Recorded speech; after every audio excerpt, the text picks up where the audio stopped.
Lemon, lime, soda, skies, lucky like a four-leaf clover. Strawberry, slice of life, singing with a sip of nectar. Sweet like honey on a summer day, I'll stick with you through the wind and the rain. Sweet like honey on a summer night, like a busy bee, take a flight. 3, 2, 1, go! Sweet like honey, sweet like a summer day. Sweet like honey, sweet like a summer day. Sweet like honey, sweet like honey, honey. Sweet like honey, sweet like a summer day. Sweet like honey, sweet like honey, honey. Sweet like honey, sweet like a summer day. Flying high, take the dive. Blue waves across the ocean. Honey straight from the hive. Live it up and go with the motion. Sweet like honey on a summer day. I'll stick with you through the wind and the rain. Sweet like honey on a summer night, like a busy bee, take a flight. 3, 2, 1, go! Sweet like honey, sweet like a summer day. Sweet like honey, sweet like a summer day. Sweet like honey, sweet like honey, honey. Sweet like honey, sweet like a summer day. Sweet like honey, sweet like honey, honey. Sweet like honey, sweet like a summer day. Springtime with you, summer with me. Flowers in fields and little yellow bees. Watch as the time passes in a haze. Sweet honey nights, golden honey days. 3, 2, 1, go! Sweet like honey, sweet like a summer day. Sweet like honey, sweet like a summer day. Sweet like honey, sweet like honey, honey. Sweet like honey, sweet like a summer day. Sweet like honey, sweet like honey, honey. Sweet like honey, sweet like a summer day.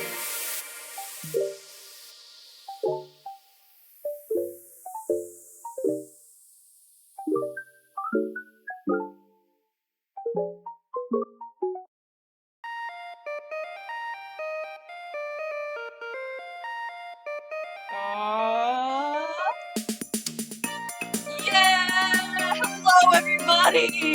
Oh, I'm sorry that I missed last week without any announcement whatsoever, that I was in pain. Y'all know how it is. But hello, welcome back to the stream, everyone! And hello, aw yeah, baby, yes! We are back! We're back in business! How's the sound doing for everybody? Is it too loud? I'm gonna turn it down just a bit. Where is... I'm on the wrong screen! Hold on. I'm just gonna turn down the audio just a bit, so it's balanced. Work, damn it! Okay, fine, I feel like that. There we go. Mic is a bit odd. I know, I'm sorry. I'm quiet. I'll turn myself up a little bit. I'm sorry.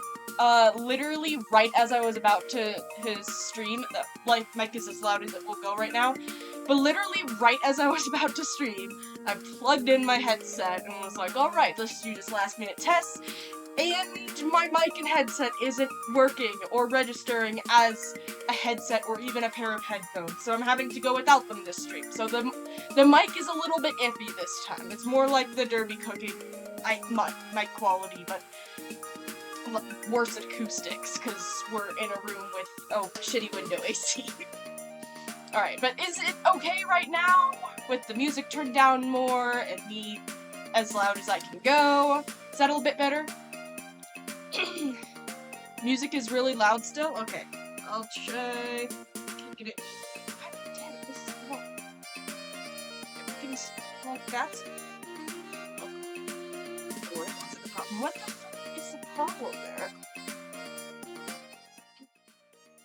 Is that a bit better? This good?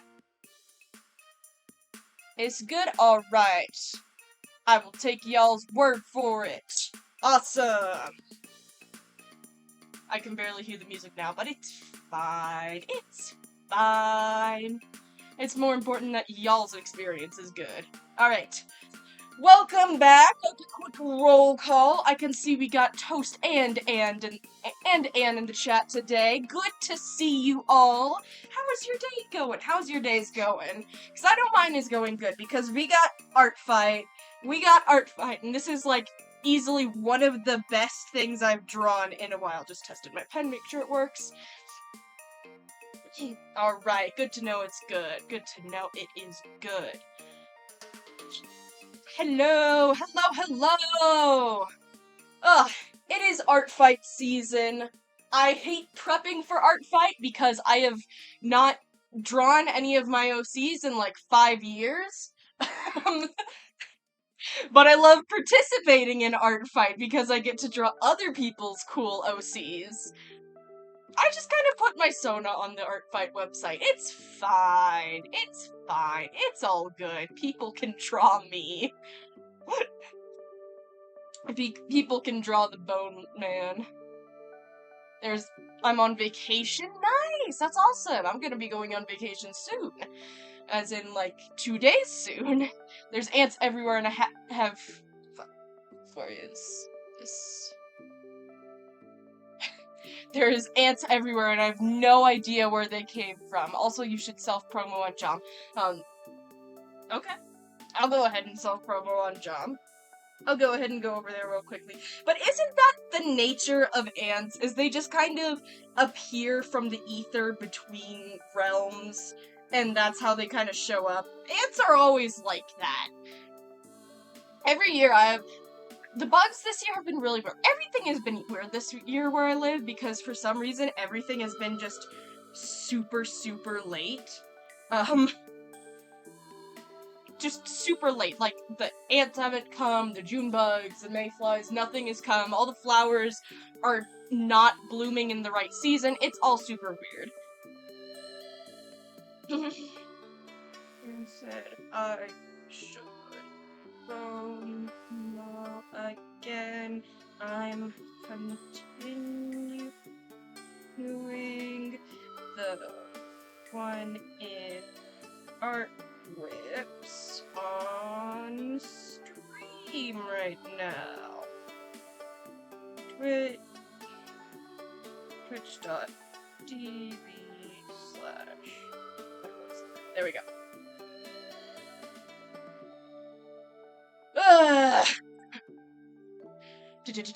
I went ahead and self-promoed like you suggested, and if they eat my bug collection again, I'm going to single-handedly cause the extinction of ants everywhere. That is completely understandable. That is completely understandable.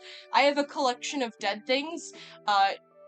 Most of them are pretty safe because ants can't really eat bones, but recently I have added a mummified mouse head and a rattlesnake tail to the collection, so I'm making sure that shit is sealed tight so the ants don't get to my shit. Dude, my outhouse is flying ants. Mine has those when we first moved and we had to seal off the attic for heck, good luck. We have flying ants too. Flying ants are weird. Flying ants are always weird. I live in, like, the middle of nowhere, so we have just a lot of every kind of bug here. When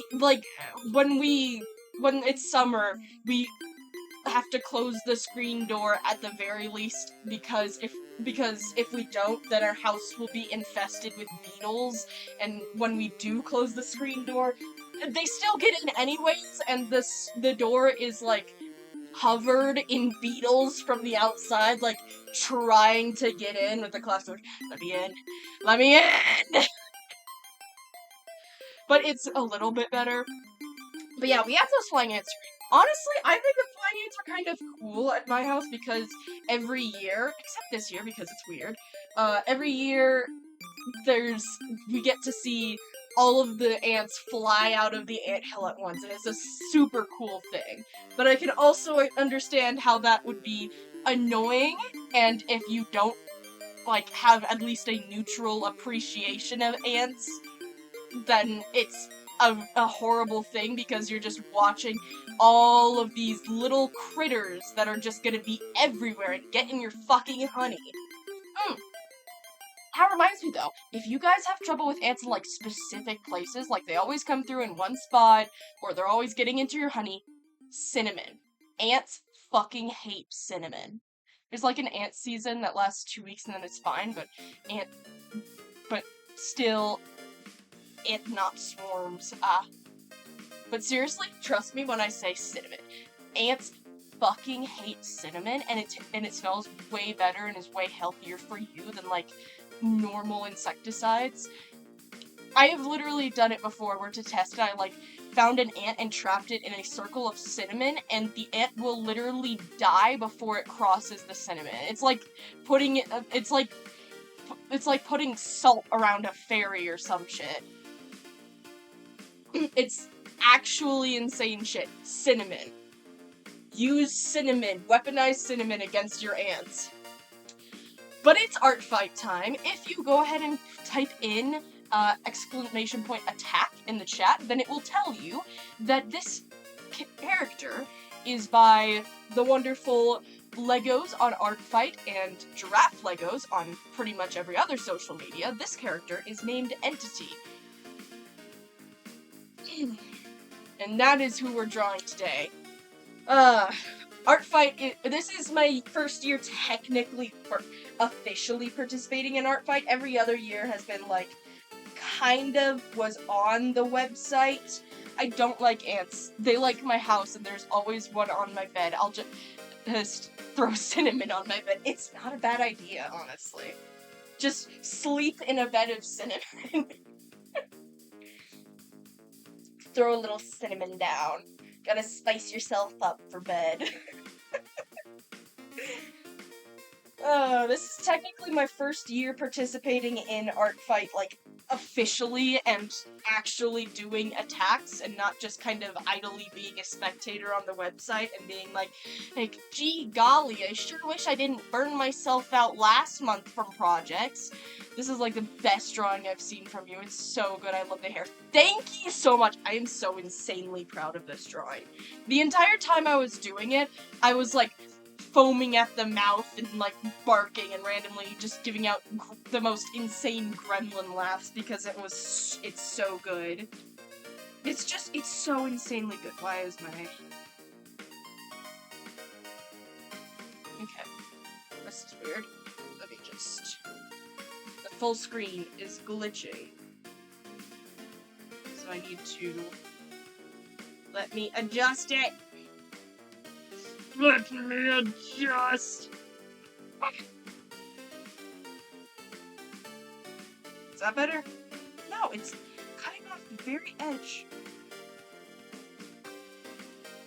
Okay, it's gonna be slightly off. This is also my first year actually joining. That's what I would call spicing things up in the bedroom. Thank you, Toast. That's incredible. This is also my first year actually joining and knowing Artfight exists. It's so much fun. Even though it's my first year participating, I have known that Artfight has existed for like 3 years now, I want to say. And I just haven't participated because for whatever reason I wound up burning myself out on drawing and creative things literally like the month before Artfight starts, so I just don't have the energy to make OC references or anything like that. But it's so much fun if you have the energy for it. Alright, let's zoom in a little bit. What team are you all on? What team is everybody on? I am on Team Werewolf. We're wolfing out this month. We're wolfing out.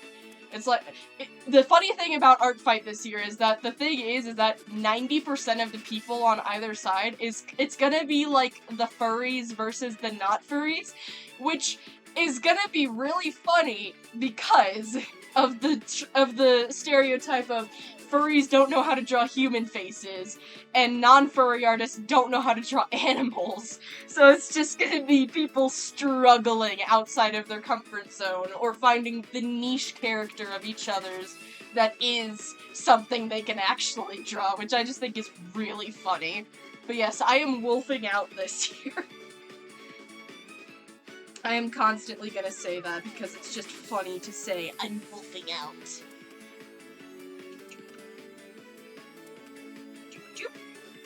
Alright. Just let me pull up the reference on my phone.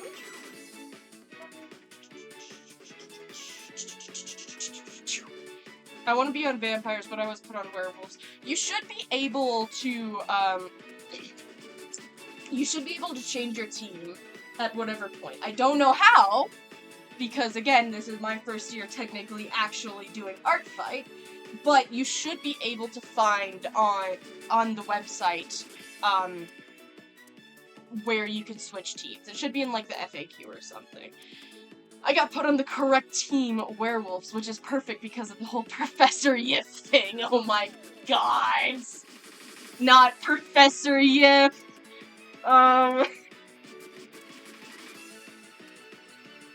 Alright, we gotta share that story. We gotta tell that story.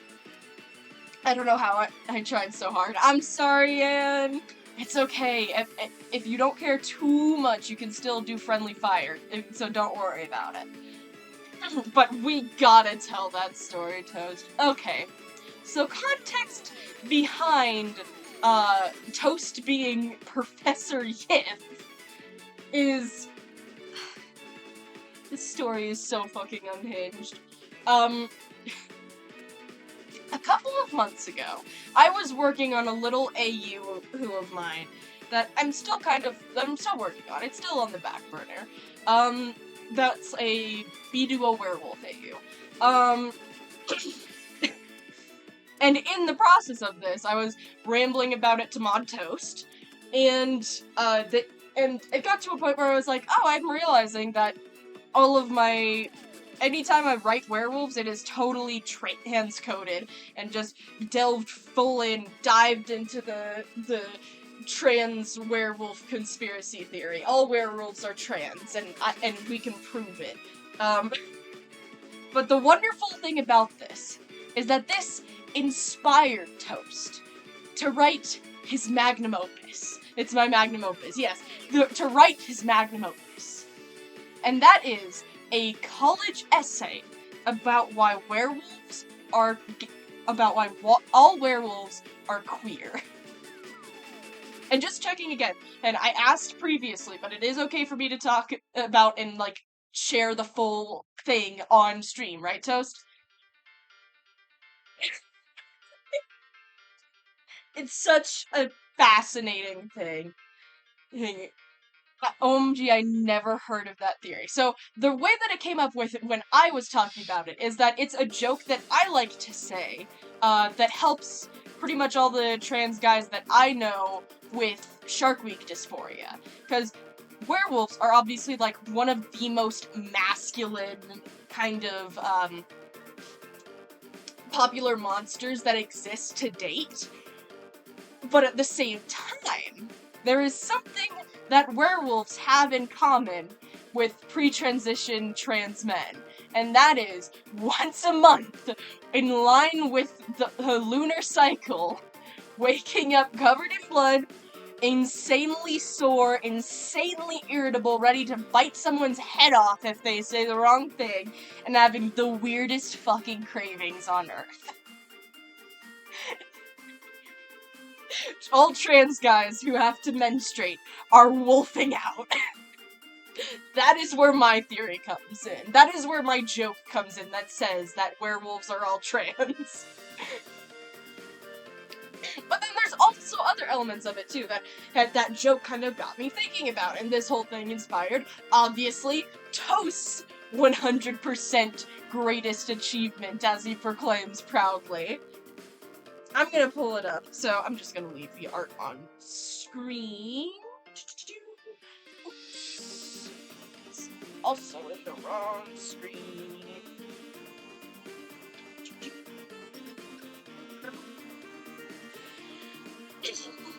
100% greatest achievement. It is absolutely incredible. So, Toast has sent me the full presentation that I would like to share with you. I feel like such a proud parent talking about this story. It's just such a beautiful thing. I feel like a proud parent having inspired it, just like cheering on, "That's my boy! That's my boy, Toast! We're so proud of him!" Okay. Let's bring this over to the right screen. Over here.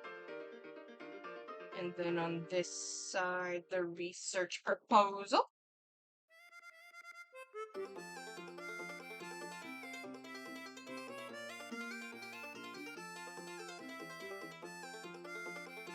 Hold on.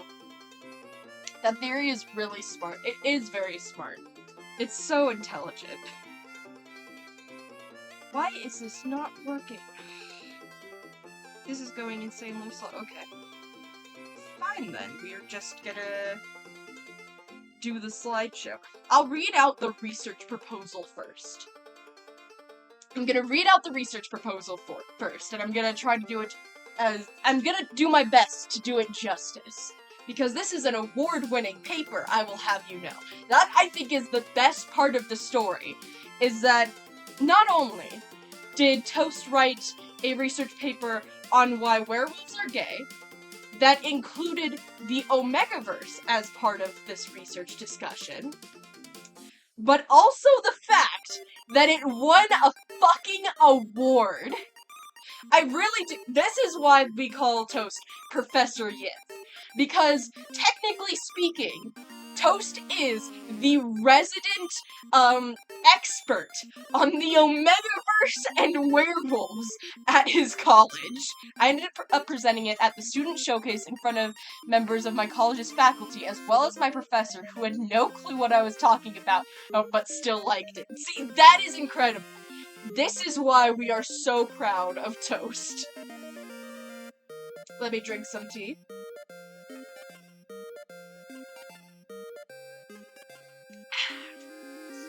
Delicious. Got some rosehip cinnamon tea. Delicious. Gotta make sure that your throat is properly, lubricated for topics of this magnitude. So I shall read out the research proposal and the notes that go with it. The research proposal is: werewolves have been prevalent in media for as long as humans have been telling stories. Notably, they were introduced to Hollywood through 1941's The Wolfman, which started a long-running and still prevalent public fascination with the tragedy of lycanthropy. However, in recent years, as society has become more and more open and accepting of LGBTQ+ individuals, the queer community has introduced its own take on werewolves as an allegory for queerness and its struggles. The other day, I was talking to my friend. That's me! I am the friend! The other day, I was talking to a friend of mine about this topic, and sorry. I used AO3 as an unofficial source. That's so based of you. Honestly, it is so incredibly based. I was talking to a friend of mine about this topic after he brought it up while describing to me his process for writing fanfiction. His perspective on werewolves as an allegory for queerness was particularly interesting to me.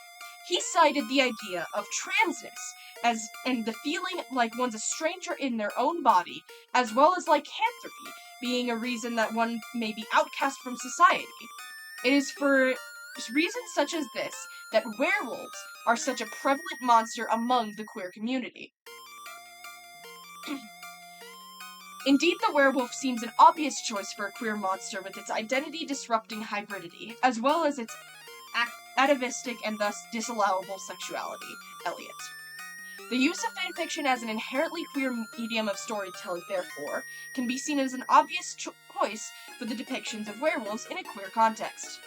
I plan on exploring not only werewolves as a queer monster, but its prevalence in queer fanfiction and the importance of fanfiction amongst the queer community, determined by presence of websites such as Wattpad and Archive of Our Own, also known as AO3.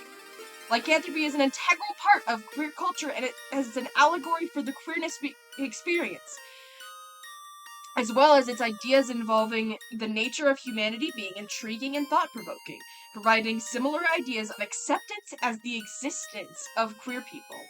At the moment, I do not have a set primary source, but there are hundreds to choose from, including, but not limited to, public fanfiction, or fanfiction published online forums, and internet archives. I plan on using MLA formatting and creating a slideshow. Big words. It has to be big words for a college essay, you know?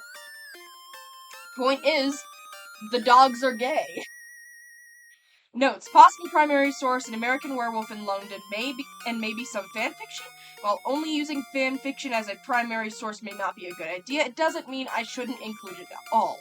However, if it were to include fanfiction as a primary source, I would probably be obligated to talk about Omegaverse, and I'm not sure if that's a good idea. Counter-argument, it would be hilarious. That is absolutely a counter-argument that should win. It is so funny. Secondary sources is peer-reviewed papers, and if I can manage, an interview with someone as obsessed as werewolves as I am. Answer the question, why werewolves? Project titles in the working. This Dog is Gay, Werewolves in Media and Fanfiction. A queer interpretation of lycanthropy in media. This Dog is Gay, Lycanthropy as a metaphor for queerness. And my personal favorite, I Am Sad, was rejected. Yes, the Omegaverse has real cultural significance. And then there's a Venn diagram of the similarities and differences between werewolves and gay people. The things that are exclusive to werewolves being can turn other people into werewolf, look like dogs, and turn under a full moon. The exclusive to gay people, literally just people, don't turn other people gay, and rainbows, I guess? Yes, the question mark is in the Venn diagram. And under both, generally ostracized from society, often feel unsafe in their own bodies, especially trans people, and common subjects of fanfiction. That is the full research proposal. Now, I think, to get the full effect, we really need to watch the slideshow and read it out. See? So I'm just gonna switch over real quickly to Chrome. Is it showing Chrome? It's not showing Chrome. Why is it not showing Chrome? Bruh. Okay, never mind. I am just going to describe the slideshow to you in the slideshow format and read it out. That's so good. It is so good. I love this entire story so much. Now remember, everyone, Toast presented this to college faculty, his professors, and it was voted as a student choice showcase type thing. So this was a big deal at his college. The final presentation starts with the title, This Dog is Gay, with the subtitle, A Queer Look at Lycanthropy. Overview. In order to show the connection between lycanthropy and queerness, I will break down several examples of werewolves in both mainstream and fan-made media, starting with the 1981 horror comedy An American Werewolf in London, then ending with common fanfiction trope. I will be looking at the similarities between werewolves and the queer community, such as unwanted bodily changes, both in werewolves and transgender individuals, ostracization, I can't fucking say that word, ostracization from social circles, and the experience of targeted violence. I gotta say, ostracization is a word that is extremely hard to say as someone with a stutter. It's so fucking hard to say that word. I hate this so much. Why did I decide to present this to my stream? Oh. I will also be looking at all the ways in which queer artists and writers have incorporated werewolves into their own work, specifically fanfiction, using tropes such as the Omegaverse, otherwise known as ABO.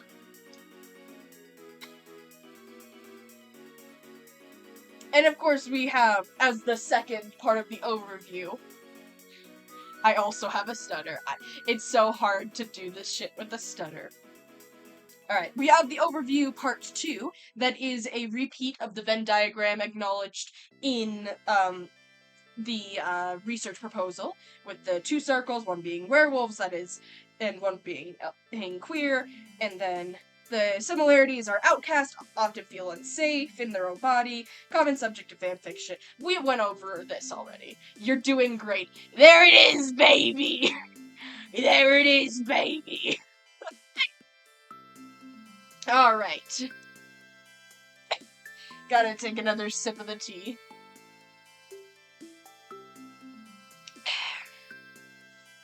First, let's talk about werewolves.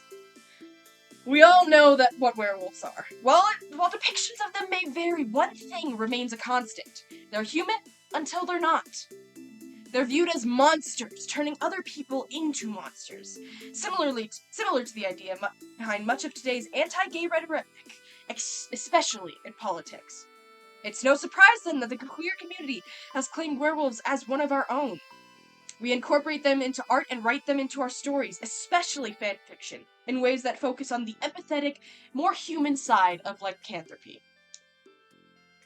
Werewolves in werewolves in movie and fiction. Of course, I can't talk about werewolves without mentioning the impact on mainstream media. For example, 1981's horror comedy An American Werewolf in London is an excellent portrayal of werewolves in a more empathetic, human context. For starters, the title alone implies that the main character is an outsider even before he's converted into a werewolf, being in a foreign country. This is perpetuated by his conversion when he is attacked by a werewolf that locals won't admit exists, similarly to the denial of humanity of the queer community. A queer interpretation of An American Werewolf in London. While the main character, David Kessler, is portrayed as strictly heterosexual, I found many similarities in his situation to that of more modern queer experience. The best example, in my opinion, occurs immediately after it's revealed he becomes a werewolf. He is promptly told to end his own life before he hurts innocent people. The only difference between this and the queer community is that David actually does end up hurting people. Maybe he could be viewed as what happens when an outcast is pushed too far. My interpretation of the werewolf as trans. I previously mentioned a specific connection regarding feeling unsafe in one's own body. A great description of this in werewolves is demonstrated here. The werewolf's form changes constantly and unexpectedly. I'm not even gonna try to read that now.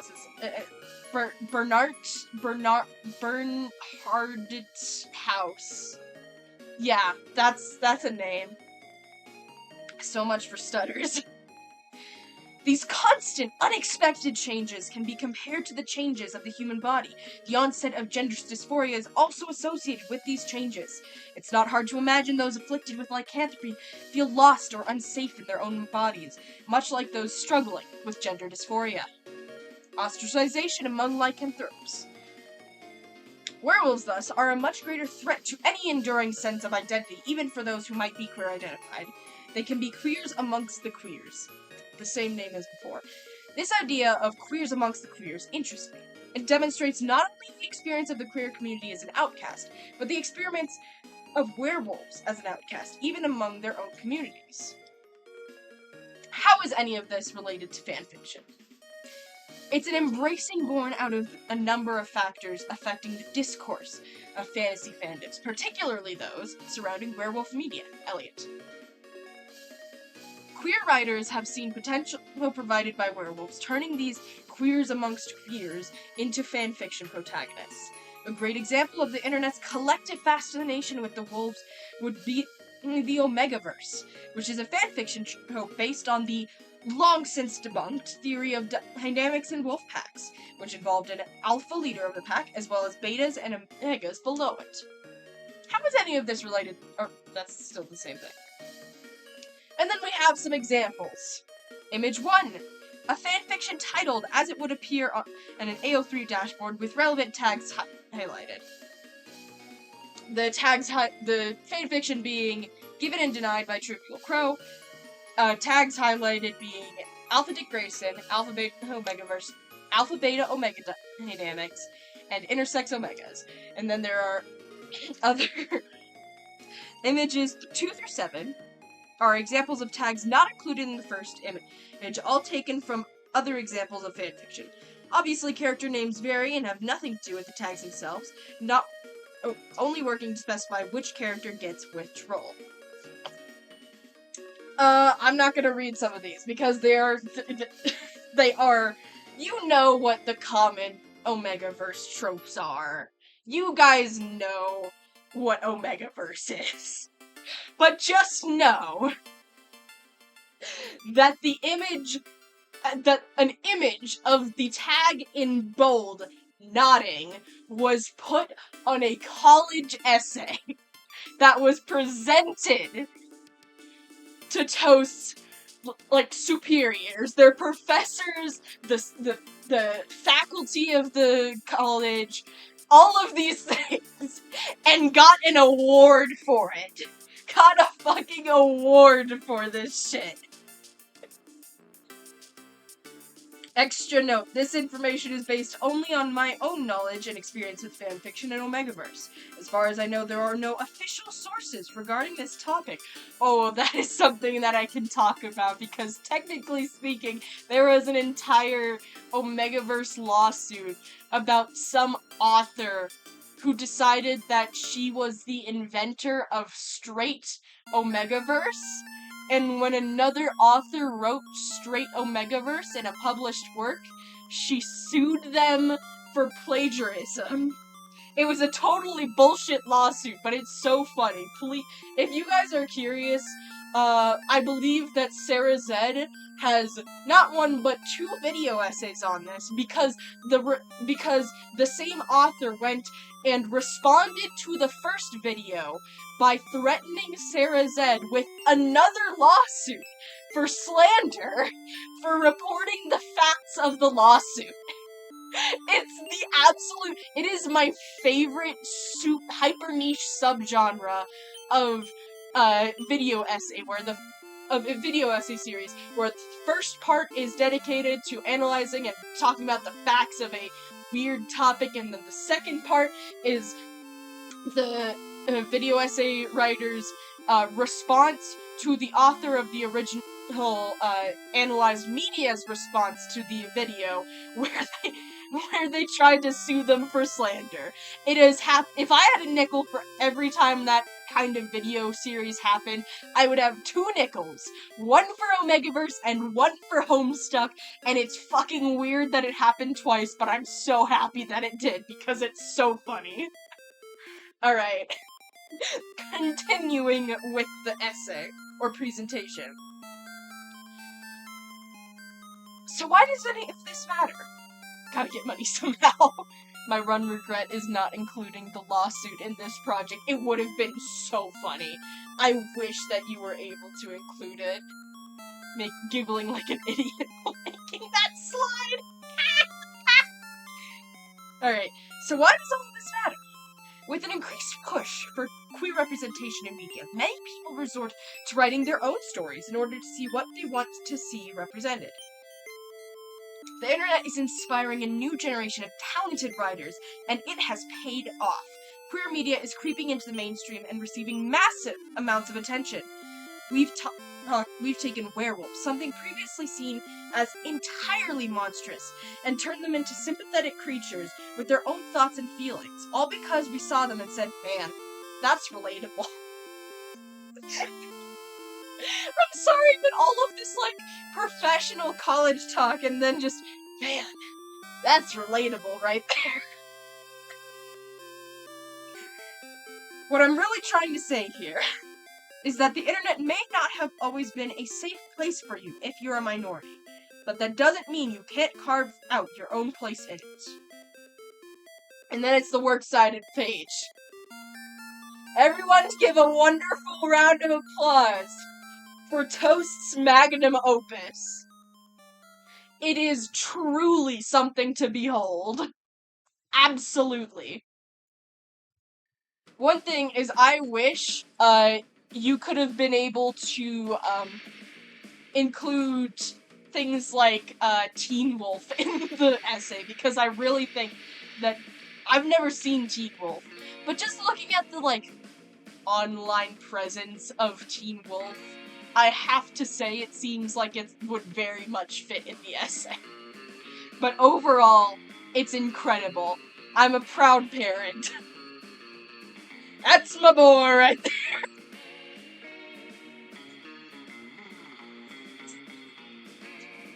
Absolute favorite thing ever.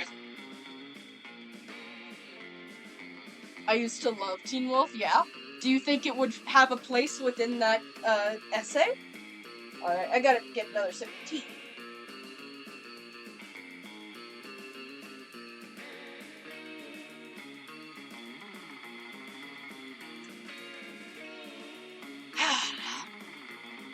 Good old sip of tea.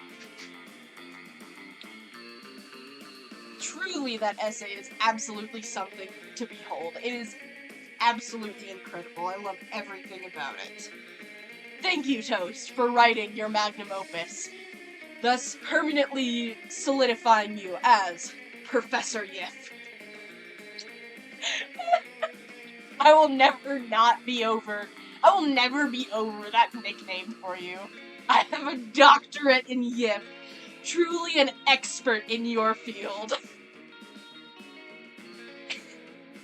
The trans gay furry who is the expert on Omega First in their field. Wait, are you technically a furry? I don't know. Who cares if you're technically a furry or not anymore? We've passed that weird phase of the internet where people were bullying people for having a hobby, hopefully. I did a final essay on Pasadena and would have gotten more points if it wasn't a month late. But it was so good that I still got 100%. Damn! That's awesome!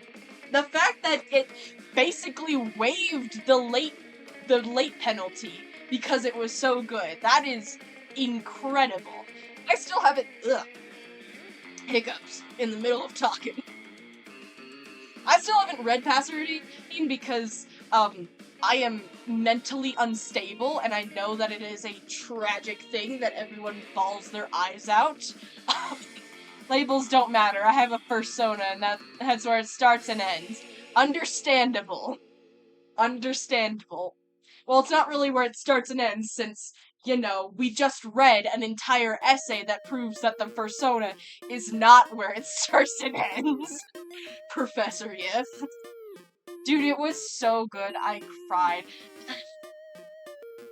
I'm so tempted to read Pasadena, but I just... Sorry, I was trying to reach something that was just, like, an inch out of my reach. I am so tempted to read Pasadena, but I am not mentally stable enough for this, Brit.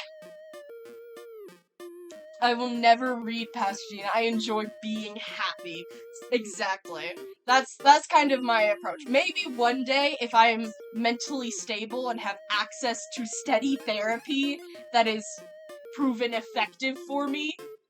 But for now, I'm gonna skip on that one. Or if someone pays me money, I will absolutely read it if someone pays me money. If someone pays me enough money to cover the therapy, then I will read it. Who said money can't buy happiness? Money can buy therapy. Tommy and its unbeatable method of avoiding sudden death was way worse, though. Literally had a nightmare. It was so bad. Dude, no one warned me about that one. I went in completely blind. No one warned me about it. And it wrecked me for like a week. That's what you need therapy for. Yeah, that's what I need therapy for. I was, like, live posting about it in the John, fanfic discussion channel, too. So y'all know that I was like, wow, this is so cool, this person should be on a, like, writer team for things like, I don't know, some kind of episodic show. They have a really good sense of humor that's great for episodic kids shows like Teen Titans Go or some shit. But thing about Tommy's unbeatable method of avoiding sudden death is that it literally gives you a false sense of security before promptly stabbing you in the gut. Same, I didn't know either. I cried to my mom. I am so sorry. I'm so sorry about that.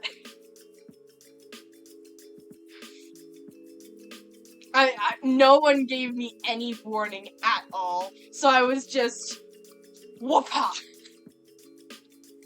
Whoop-ha. And especially if you know me, you know that I probably ate through that entire fic in like a day and a half, maybe. So it was just completely floored. Alright, let's get to the actual drawing. So, looking at the reference I have...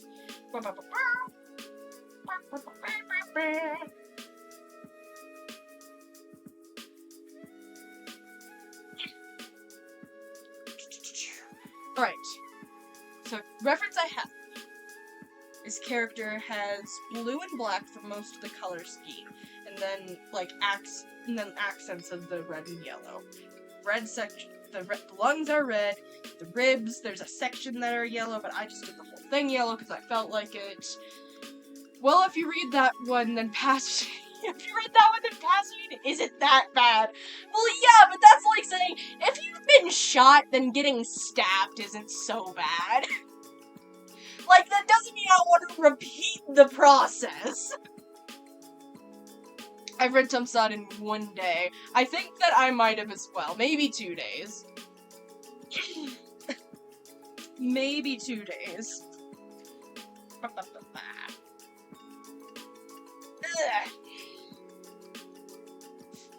I wish there was more, like, really big, fantasy fanfictions in SVI. That's not me saying I don't like the superhero fanfictions. I love superhero fanfictions. But there's just a lot of them, and all of the really big ones seem to be, like, vigilante villain or superhero AUs. I just wish there was more fantasy. And that's why I'm writing them. No, but I still love them, though. I think I am gonna go in with, like, a bluish color, a bluish-white color, behind this dark blue color to, like, bring it out more.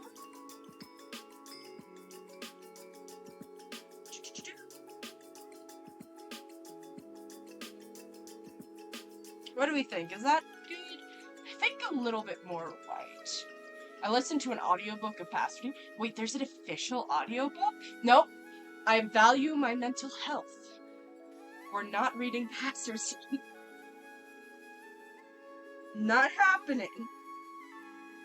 Be a smart cookie. There we go.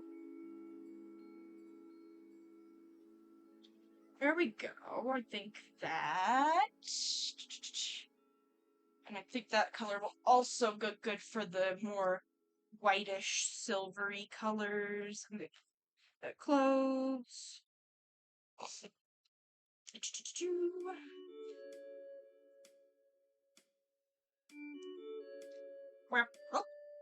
forgot to change that one to the eraser.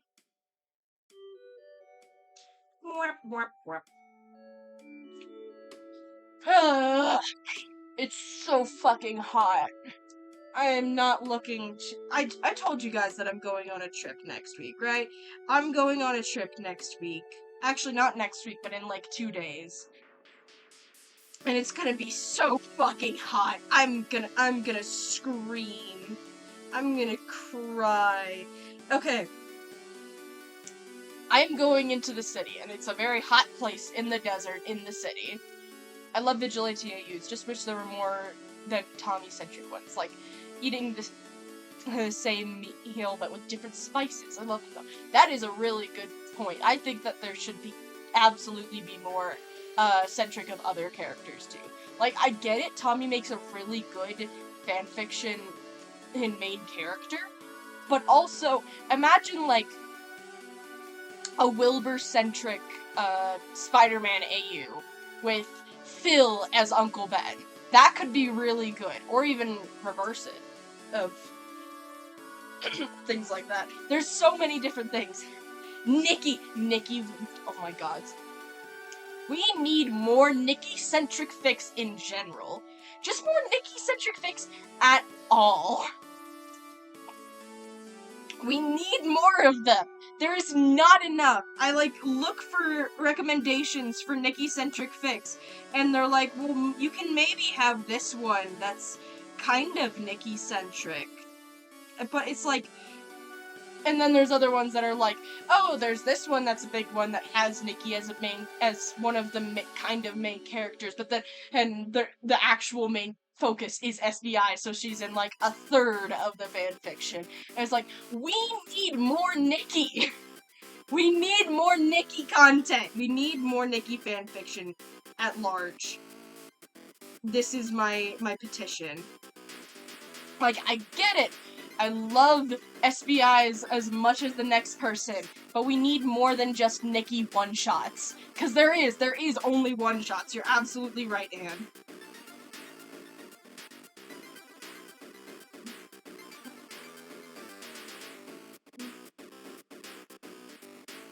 There's only Nikki one-shots, and it's such a tragedy.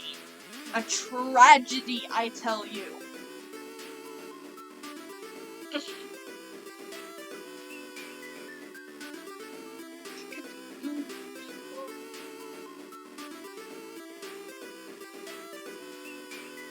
Ugh.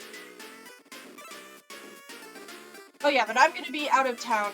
Ranboo and Nikki siblings is the only one that has a lot of Nikki. I really love the Ranboo and Nikki as siblings dynamic. I really do love that one. But I'm gonna be going out of town. And on one hand, I'm looking forward to it because I get to see my cousins for the first time in like a couple of years?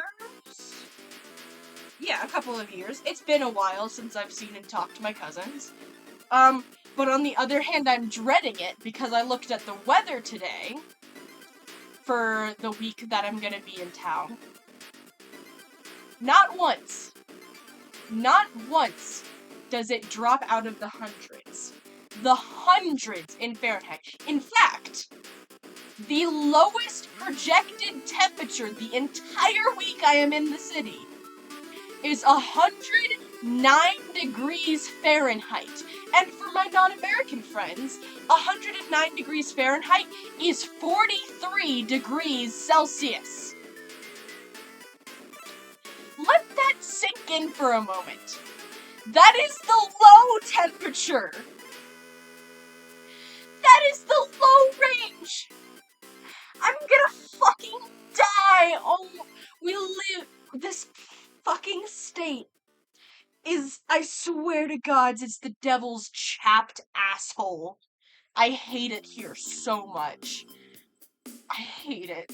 There was a fic I was making with the sibling dynamic, but I gave up on it for a while. I have like one chapter out. You should send me the link to the one chapter that is out. I would appreciate that if you sent me the link to the one released chapter.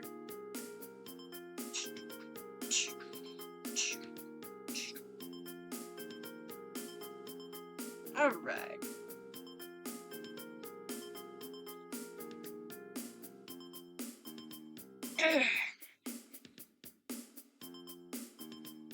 Should I fill it?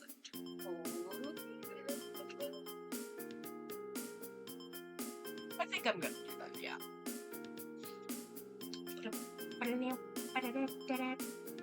Oh my god.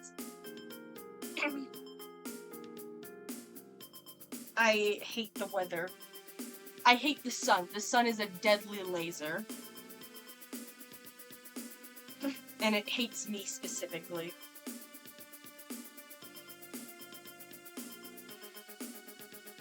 No, I'm not gonna do the full everything.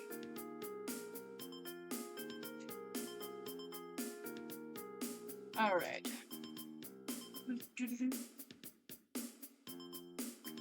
But I am excited to see my cousins, though. They're super cool. My entire family is extremely chaotic. Not, like, to have an idea, the majority of my family is diagnosed with ADHD. Or if they're not diagnosed, they probably have ADHD. The majority of the people there. It's just as an idea of the amount of chaos that happens. And it's not like it's just a few people. I have a very large extended family. Dude, I'm in the bottom part of the US right now. I live on the top, so it's super hot, but I'm glad I wasn't here last week. It felt like 120 degrees. I have been outside in 120 degrees. It is not fun. It usually regularly gets up to 120 degrees in the summer where I live. This year it hasn't got up there yet, but the summer, everything this year has been like a month and a half late as far as everything, so it's probably going to be a late monsoon and won't cool off until mid-August, and the entirety of July I'm just gonna suffer in this sweltering fucking laser.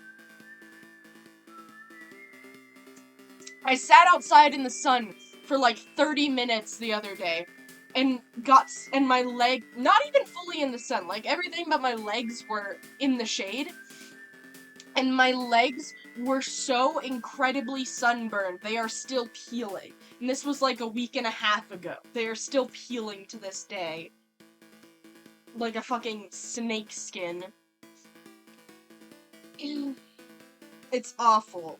I hate the sun.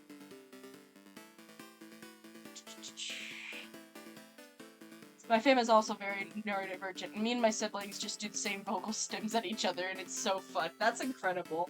I don't see my extended family very often. Like, the last time I saw them, any of them, was like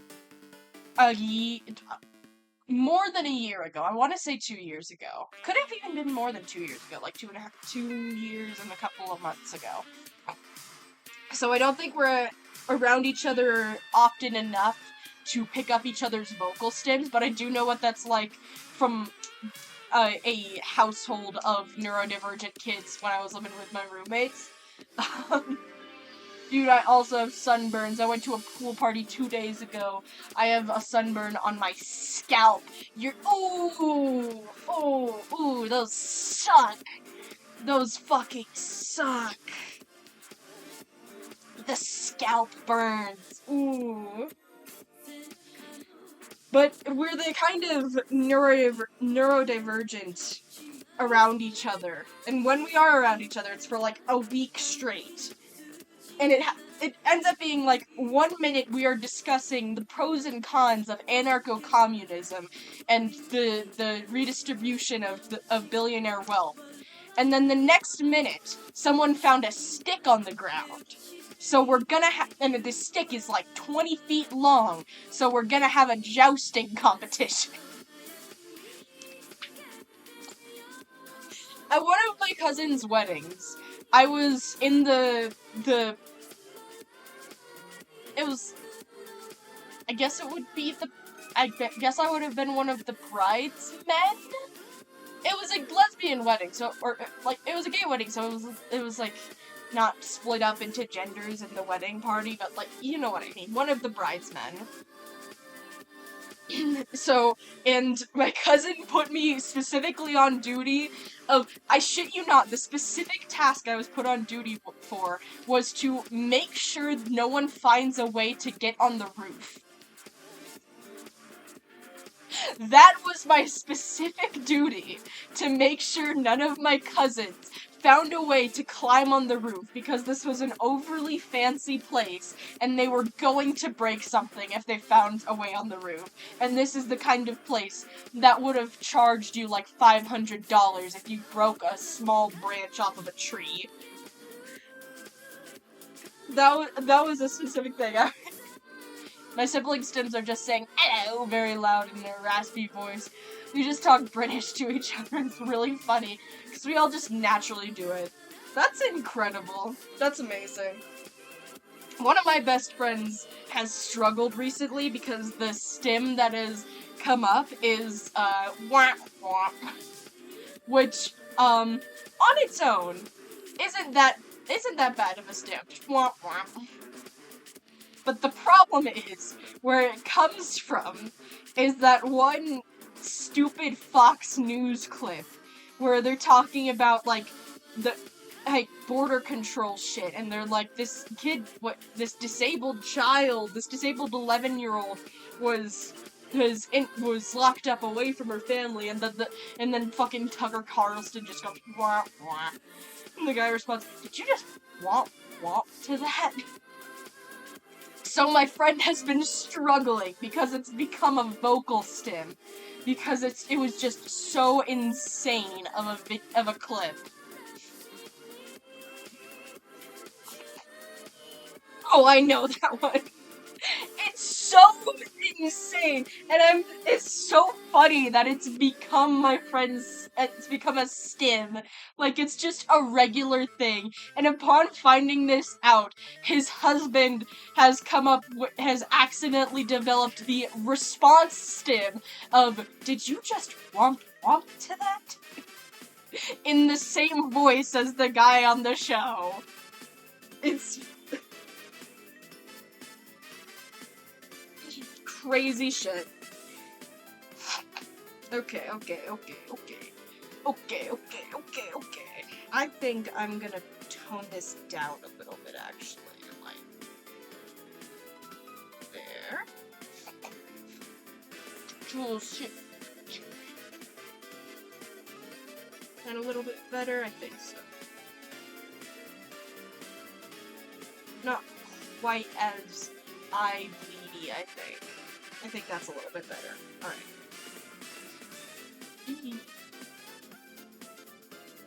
And I'm going to take that same color on the line art and color in some of the lines in the hair. Oh, there's eyeballs there I need to remember exist. So I can do that. There. Oh yeah, that looks sick. That looks sick. As long as I avoid the eyeballs.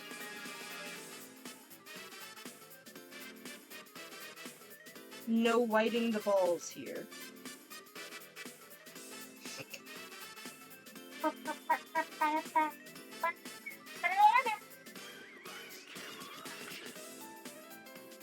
Oh yeah, that looks fucking sick as hell. That looks sick as hell to turn that line art in the hair to this bright blue color.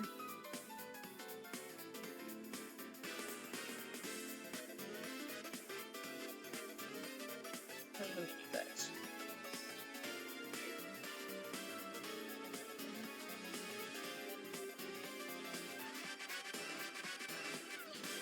I have to focus so that I don't accidentally color all of the line art.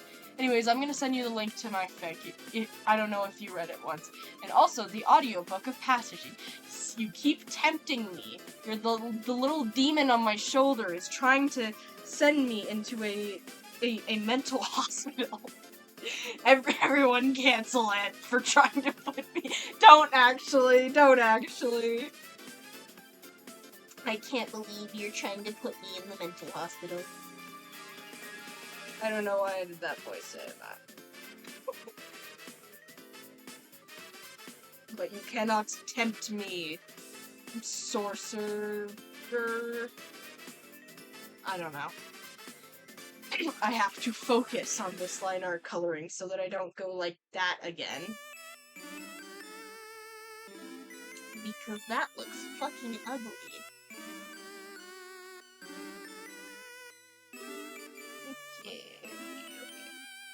Very careful when we're getting close to those eyeballs. Very careful.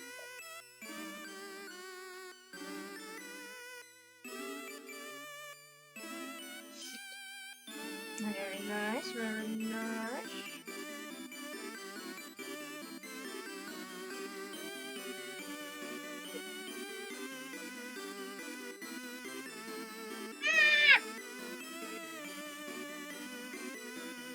This is a very cool effect.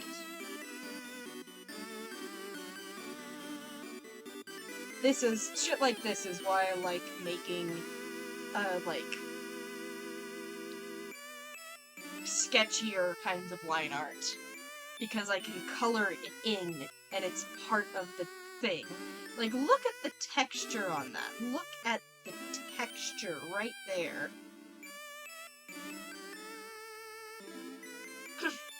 Tasty. This is actually, like, one of my favorite art pieces I have done in a very long time. I just love it so fucking much.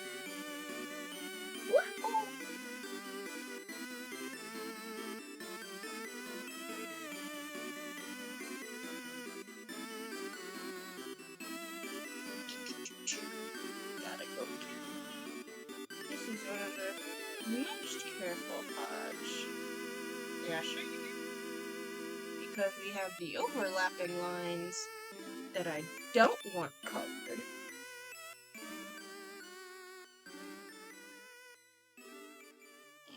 Yes. Very good, very good. Stress. Dude, Discord is acting up. I don't know what's happening. It's all good, man. Don't worry about it too much. If you remember it another time, I will absolutely, read it.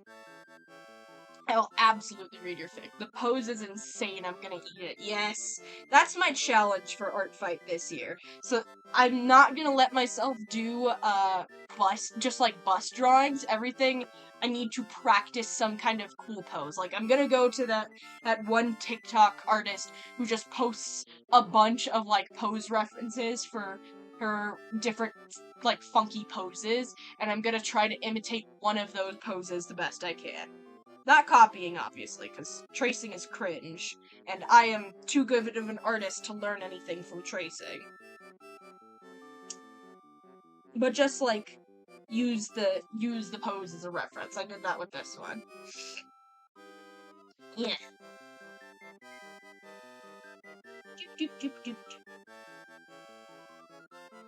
Yes. Yes. Oh, by the way, in the title for his stream, it said that there's a new stream schedule for July. So, what's new about that is that for the month of July, I'm only gonna be streaming art, and only gonna be streaming Art Fight specifically. So every stream is gonna be a different attack. Next week, I'm not gonna be streaming because I'm gonna be out of town visiting family. But, after that, if I have the energy, which hopefully I do, there is a non-zero chance I will be doing extra streams on, like, Tuesdays. I bet it would taste like one of those Airheads sour candy. Yes. It absolutely would, yes. This is a wonderful compliment to be told my art would taste like Airhead sour candies.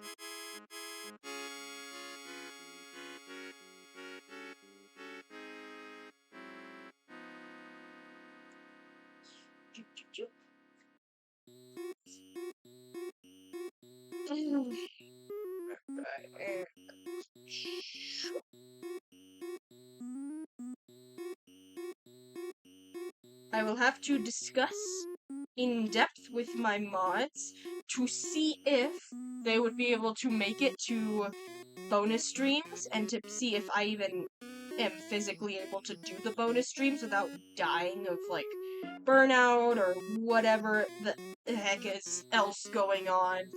But hopefully I will be able to do some extra streams this month.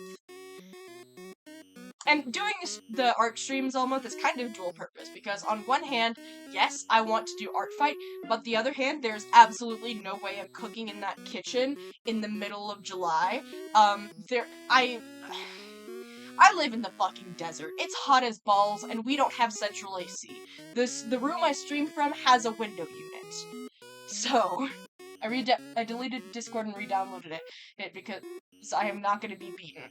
Good on ya! Keep that spirit up, Anne.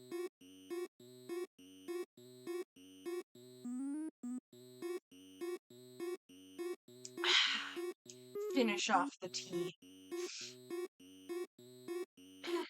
Alright, I do not have all of the lines.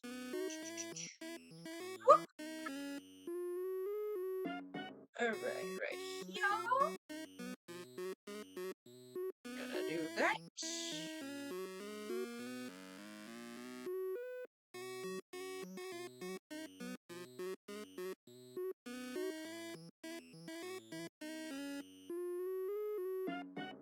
Get that.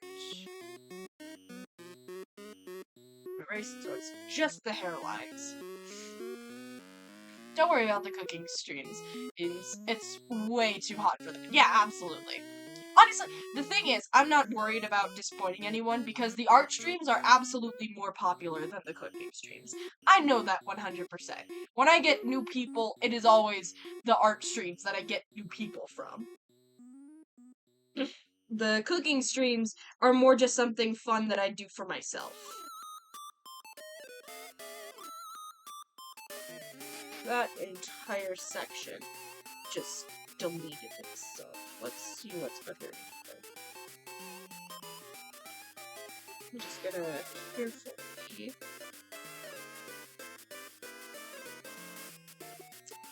for now I'm gonna see. Now I'm gonna leave it like that. I do the cooking streams because I find them fun. When I stop finding them fun, I'm not gonna keep doing it. But I don't think that'll be for a long while, because I love cooking. It's just something that I enjoy. I love cooking, and I enjoy streaming and talking to chat while I cook. It's just a fun thing. And I'm not gonna have fun with it doing it under the glare of the deadly space laser that is the sun.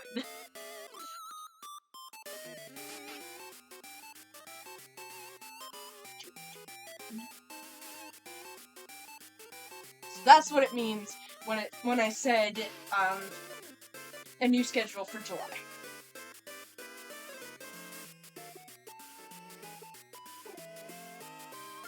Alright, I think that is all of the hairlines. So I'm gonna go back here.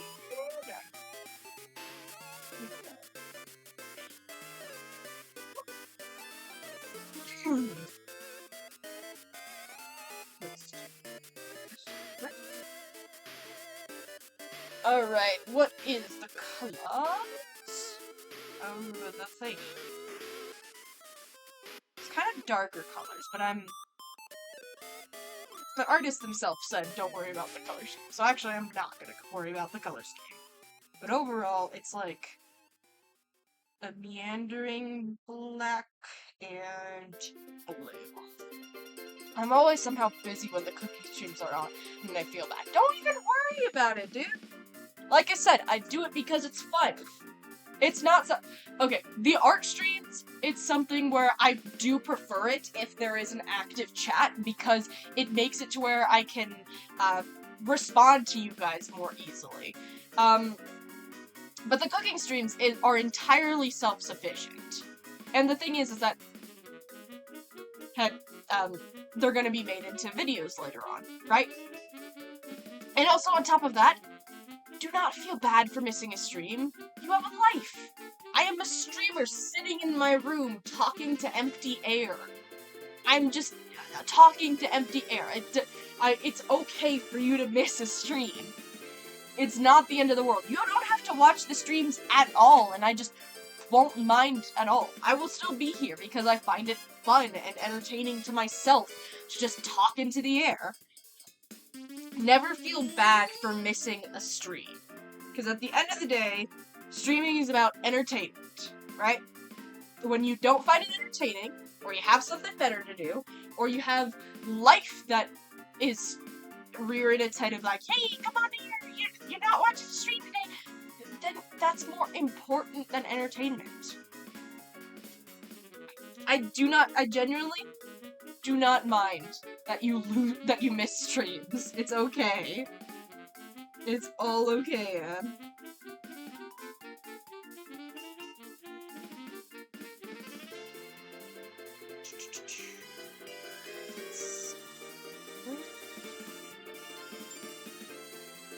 Is this a good color?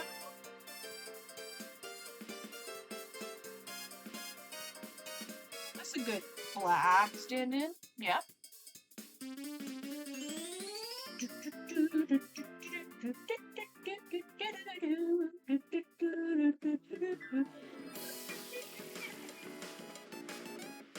Alright. The color scheme of this character typically has, like, this whole side of the arm shit is black, and then it meanders over to this side and this leg being black. And then between them is a different color. That's a lighter color. Finally worked, I set the fic. Nice! You will not be vanquished by your foes! Oh. I need water. Water!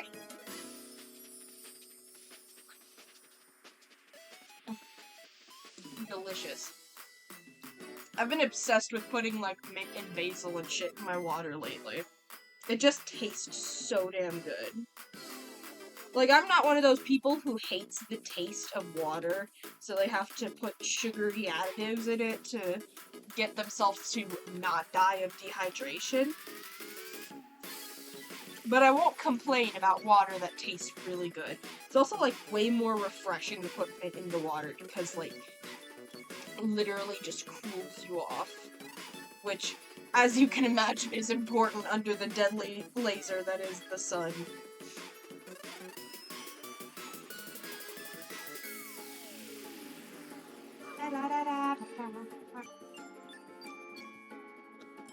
Alright, here we go.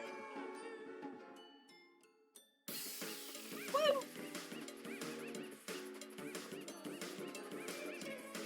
I'm not gonna be too worried about cleanly doing things in this piece. I want it to be a little bit rough around the edges.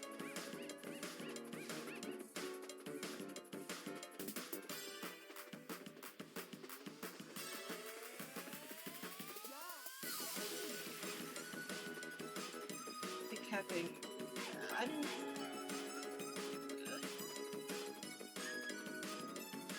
Now let's do more like yeah.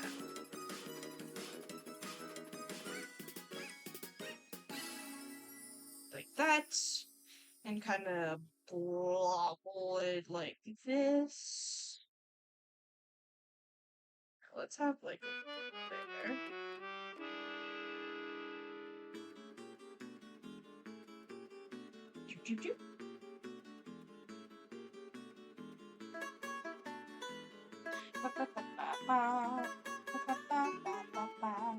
The sun is a deadly laser. Not anymore, there's a blanket. Yeah.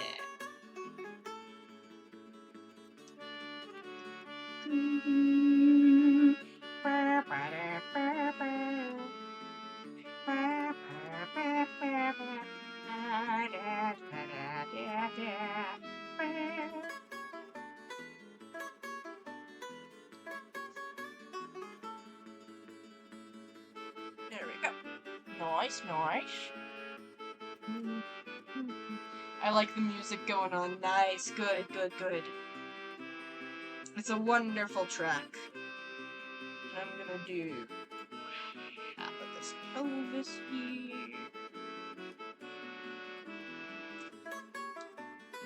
Right. And I'm just gonna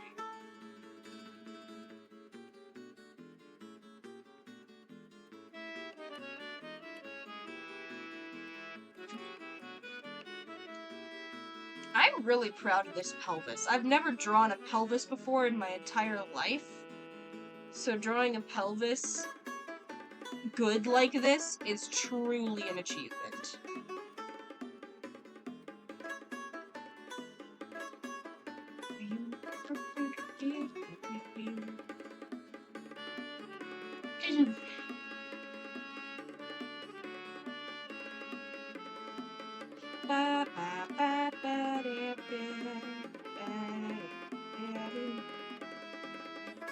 I swear, this entire, like,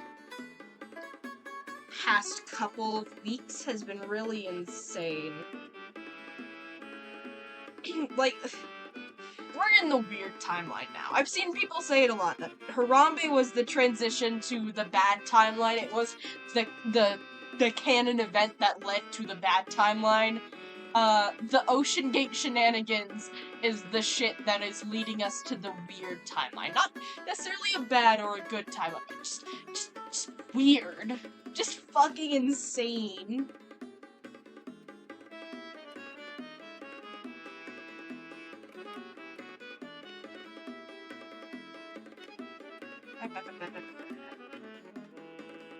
It's just been a truly weird time for the world lately. I mean, the death count of the Titanic. What timeline? So, okay, the theory is that it's kind of a joke kind of thing that our universe kind of jumps to different timelines when something so out of the norm happens that something just shifts the fabric of reality into a different, like, state of being. And the theory is that we are now in the timeline that is just weird, that has a bunch of events that are completely bonkers, like YouTubers singing out apology videos, and cocaine being found and reported on in the White House. Yes, both of those things happen. I know everyone's heard about the fucking ukulele apology video, which is absolutely wild. But I think that since it's newer, less people heard about the cocaine in the White House. The submarine imploded. One of the guy, his stepkids, went to a Blink-182 concert about it. Then some guy on TikTok wrote a song about it. I think several guys on TikTok wrote a song about it. Some of them parodies of Sea Shanties and or Yellow Submarine by Beatles. There was a lot of content made about the submarine with the 5 billionaires. A lot of weird content. There we go.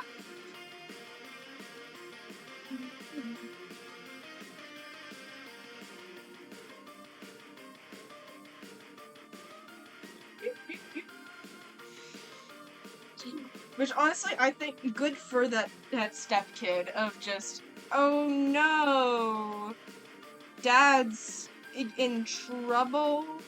My billionaire father is in trouble due to his own hubris. Oh well. Hey ladies, I'm single. I'm going to the Blink-182 concert. Like, honestly iconic of him. Song is called My Dumb Stepdad Submarine by Sync182. Oh my god, we are going to Spotify. Is it on Spotify or YouTube? We're going to YouTube to be sure. We're going and watching it right now. Oh, Google does work. Now it works. Okay. I'm gonna really quickly make Google invisible just until I have it pulled up. Okay. And also have this focused on the better looking part of it. Okay, what is it? What is it? It is... I have no idea that I'm just... what's going on about that. There's so much drama, I'm just trying to avoid that. You know what? That's understandable. I find it very funny, personally. It's on Spotify, I don't know about YouTube. Okay. I'm just gonna look it up on YouTube since I've already got it pulled up, and then bring it up on Spotify if it's not there. Because it is called My Dumb Stepdad's Sync182. My Stepdad.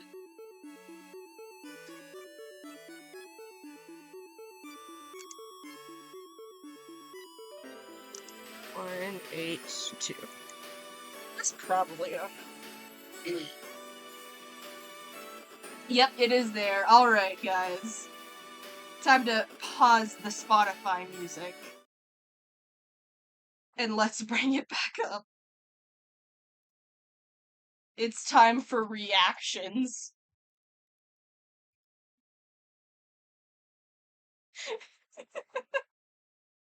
We gotta see what this is about. We gotta know what this is about. Me diving straight in. Dive. Play it. It's gonna be loud. Let me.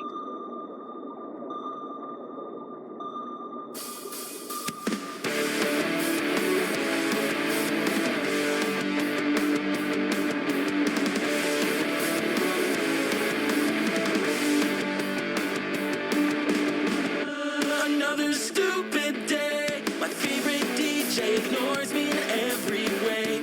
I try to DM her, I try to be cool. She doesn't even care that I have her as a tattoo.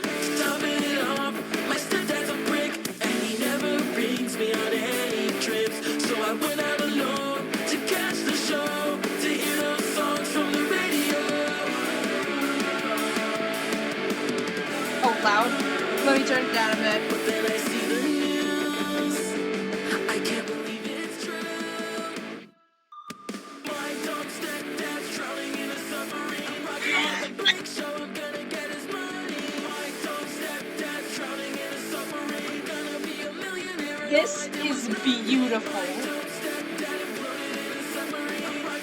This is actually incredible.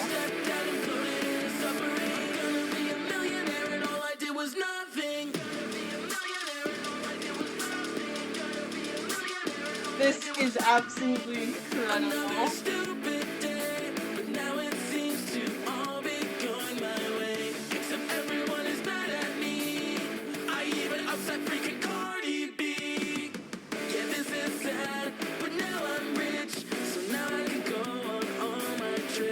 I'll go out alone to see the show, to hear all the songs from the radio.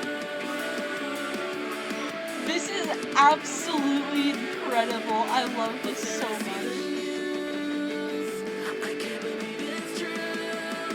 Hey, my dumb stepdad's drowning in a submarine. Rocking at the Blake show, I'm gonna get his money. My dumb stepdad's drowning in a submarine. This honestly kinda slaps.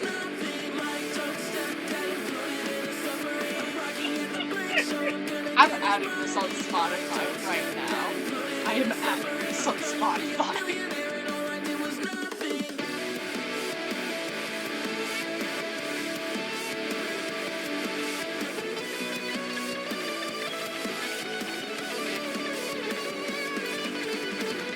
This world is cruel and strange and mean, but now I'm rich and all I see is green. I'll miss my stepdad, sure, but I don't miss being poor. My dumb stepdad's drowning in a submarine. Rocking at the Blink show, I'm gonna get his money. My dumb stepdad's drowning in a submarine. Gonna be a millionaire and all I did was nothing. My dumb stepdad imploded in a submarine. I'm rocking at the Blink show, I'm gonna get his money. My dumb stepdad imploded in a submarine. I'm gonna be a millionaire and all I did was nothing.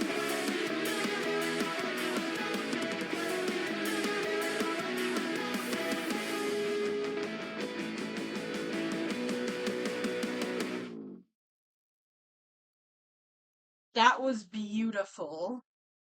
That was absolutely incredible. Iconic. Genuinely iconic. Genuinely so incredible.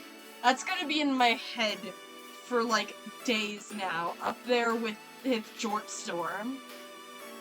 It's gonna be Jortstorm and Sync 182 battling for dominance in my head. Jortstorm is probably gonna win, but it will still be a battle of the ages.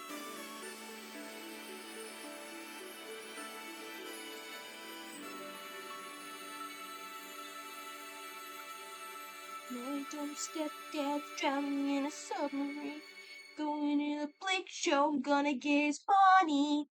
That's absolutely flawless. I love I love our generation so much. Just making incredible works of art like this. Absolutely incredible. I still can't get over, though, Iron Lung, of all things. Iron Lung being the thing to predict this entire debacle happening. Like, the guy who made Iron Lung literally was like, wouldn't it be so fucked up if they just welded people into a submarine and it happened? Why? Who in their right mind agreed to this? It's just some absolutely insane shit. We have truly peaked, yes. We have peaked as a species. Next stream starting soon song needs to be Jortnado. Is Jortstorm DMCA free? This is an important question. Toast, can you look up if Jortstorm is DMCA free? Just like pull it up on YouTube and check if there's like copyright. The best part is after it happened. After it happened, I need to readjust the thing again. No. After it happened, Iron Lung skills. Get it? Incredible, as they should. Iron Lung is an incredible game that deserved to skyrocket like that.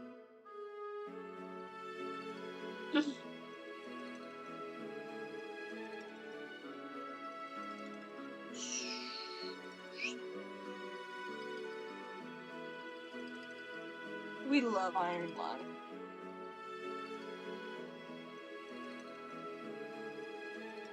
I genuinely want to know, though, if Jortstorm is DMCA free. Because if it is, we're playing it right now.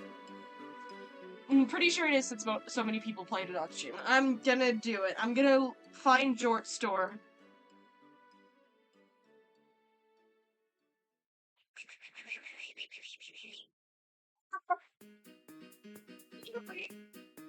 Oh, damn it.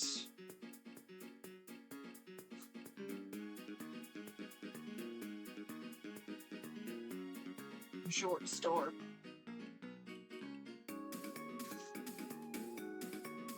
I'm gonna turn it on.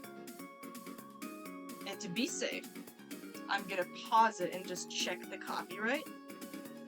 I'm gonna also let it load so that it doesn't go so insanely slow. There is absolutely nothing going on with me romantically. What the hell? Great.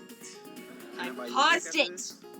I'd like No ads on stream. No ads on stream. And pause so that I may check the DMCA. Results of my search are inconclusive.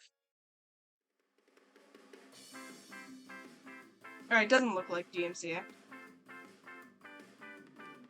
I'm gonna play it and draw We're to receiving it. reports that a new fad is taking the nation by storm. Its name? Shorts. But it appears as if this breakthrough in gene short splicing technology is causing irregular weather patterns all across the globe. It's the warmer season, so I can't wear jeans. I really like the denim. Not the length of scene. My mom dresses casual. My dad likes freedom. Not like either of them. I got the synergy. Jortstorm! Jortstorm's coming tonight! Jortstorm! Get it going!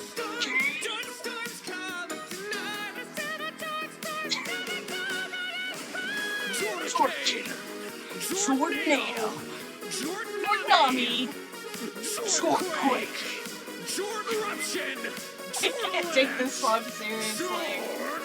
Oh shit, I forgot to pause with other music. The Jortstorm's coming in. So you better start running. Get the chase. But be careful, cause these jorts will chase you. The jorts are attacking! Sensation. Jorts, where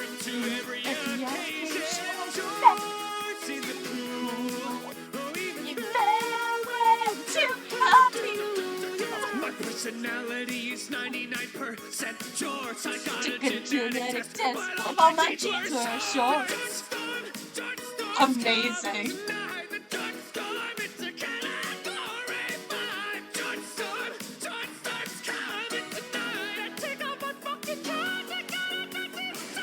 Breaking news. Millions of Americans are being sucked directly into the Jortex, and it's headed straight for this studio. To my wife Cheryl and son Timmy, I love The elders foretold of a faction so a new god of the earth. George Doolittle. Sit it down and turn it into jerk. We go hard on the kazoo solo.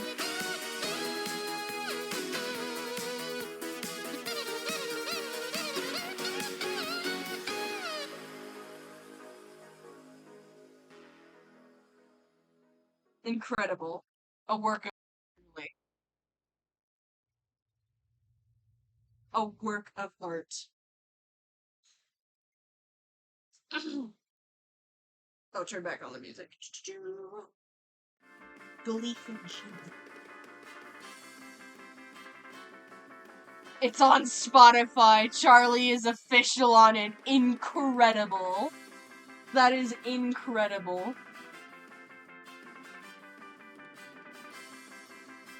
Absolutely amazing.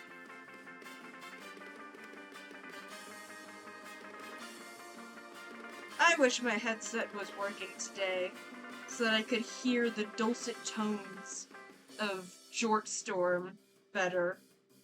Because I can barely hear anything coming out of my laptop right now.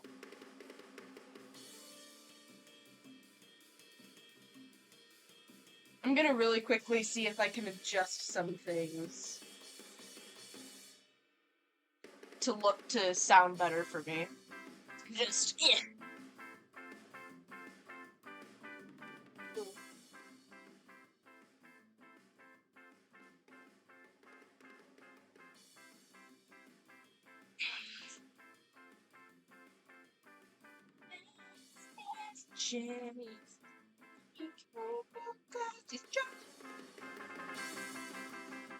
Is the volume still good? Not too loud? Music not too loud?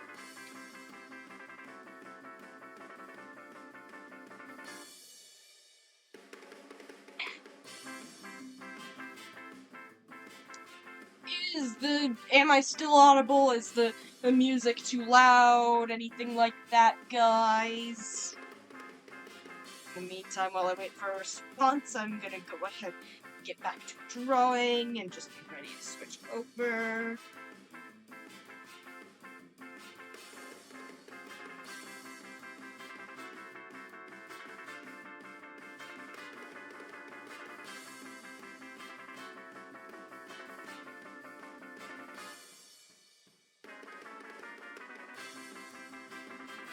Volume's good, a bit loud. I'll turn it down a little bit more.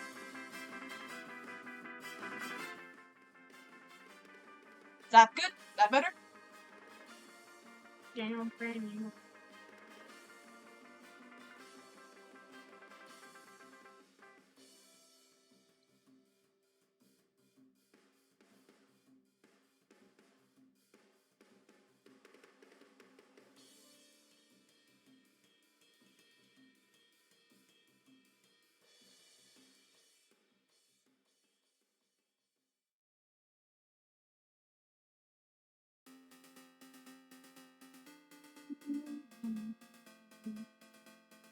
Yes, it's better now. Awesome. Perfect. Perfect. Yes, perfect, darling. Alright. Back to drawing. I just want to get the flat colors down on this. And then we can start fucking around and finding out with cool shit.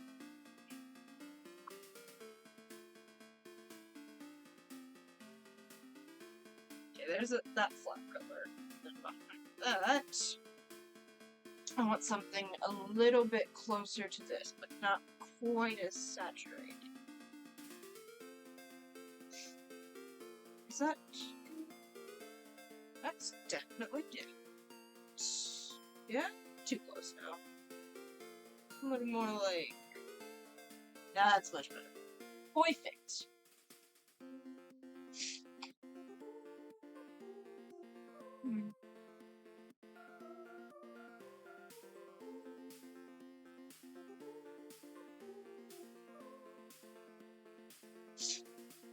My nose is already...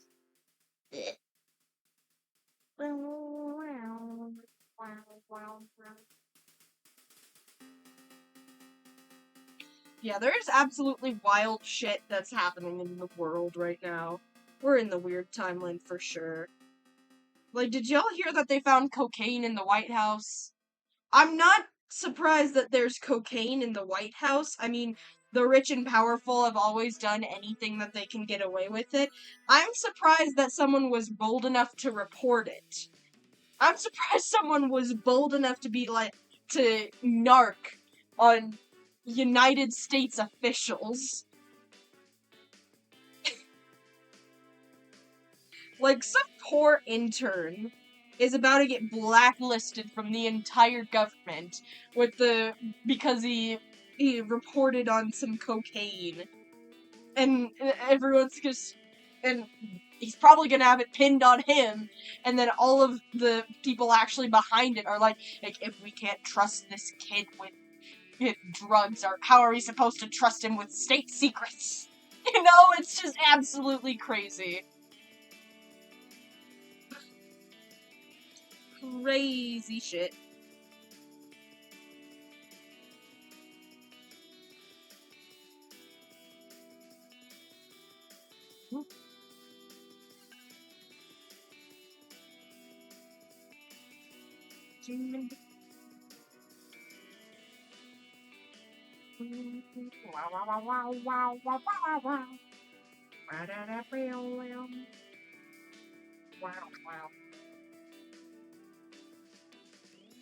Yes.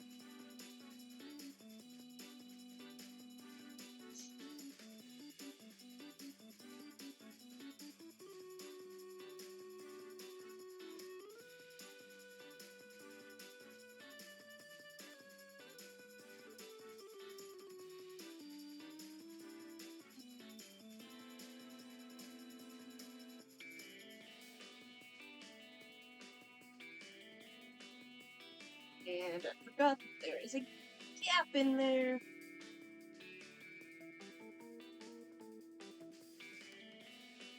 There we go. Breaking news! Intern gets fired for being a fucking narc. Real.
I know, I'm sorry, I get so into it, focused and quiet when I'm working on art.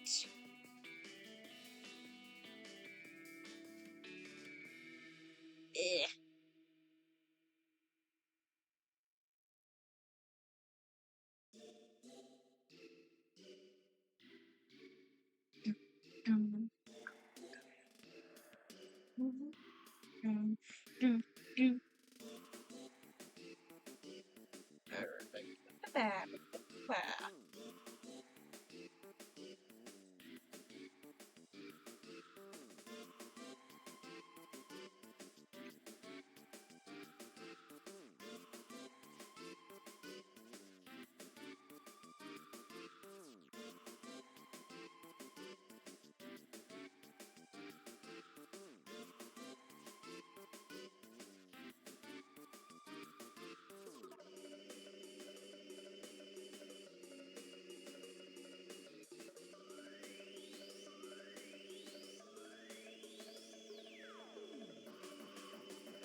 Don't worry, I'm trying to see if I can switch teams. Yeah, no worries, yeah.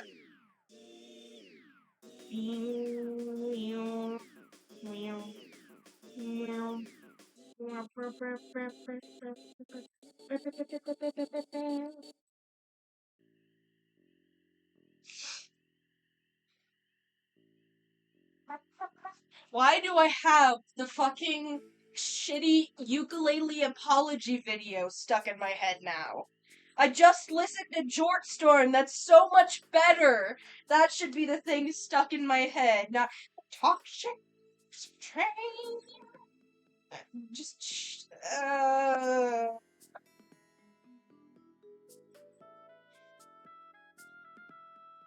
of all of the insane songs to be dropped just this week, that's the one I don't want stuck in my head.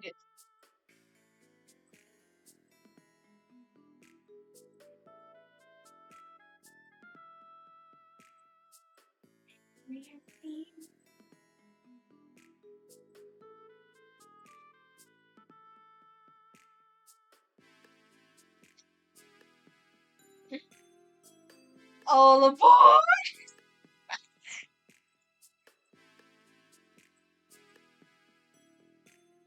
That's just one of the things I mean when I say we're in the weird timeline now. We're in the timeline where YouTubers are singing their goddamn apologies.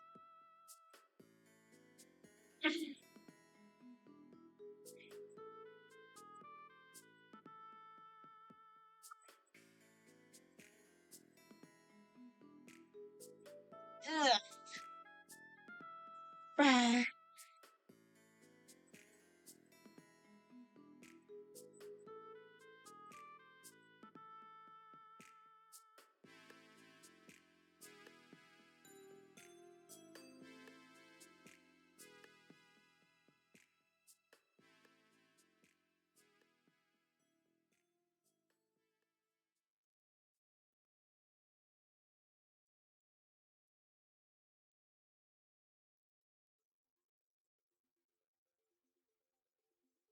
I'm not even kidding. She played her joke and apology in. Fucking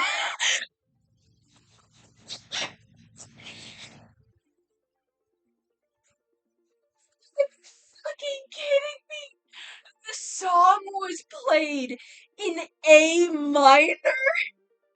You've gotta be fucking shitting me. There is no way that's fucking real. There is no way that is real. There is no way someone thought it was a good idea not only to sing a non-apology video for over allegations of grooming, but to make the song that's apologizing and telling people you're not a groomer in A minor. That is not fucking real. There's no way that this is real life. I'm having a fever dream. I am having a fever dream. Toast, thank you for bringing this to my attention. That is absolutely incredible. There is no way she did it on purpose, but it's hilarious nonetheless. How could she not do it on purpose?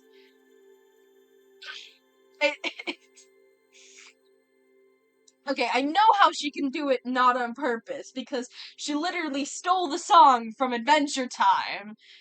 But it's still A minor. She did this song apologizing for grooming in A minor. Jesus Christ, this isn't real. What fucking planet am I on? I can't do this shit. I'm fucking losing it. I'm losing my mind. I can't.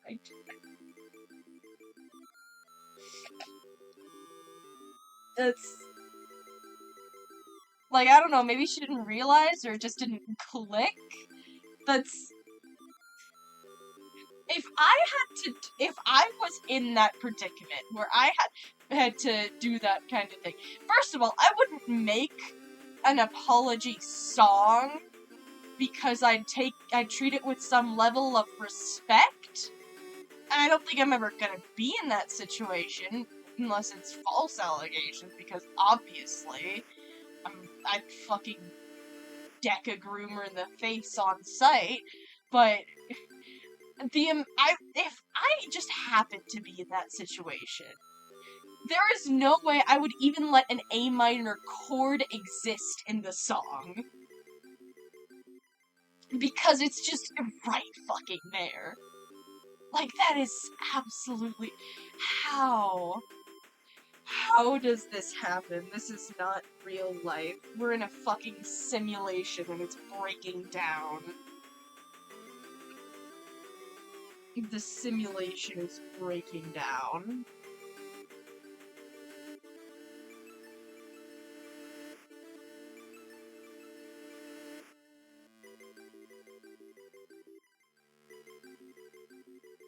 Oh shit. I forgot to color in that lock of hair. What's that? Let's get the color.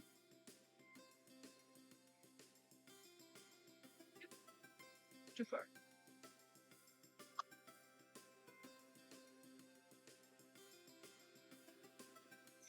Yep. And let's grab this color right down here. Carefully. Yep.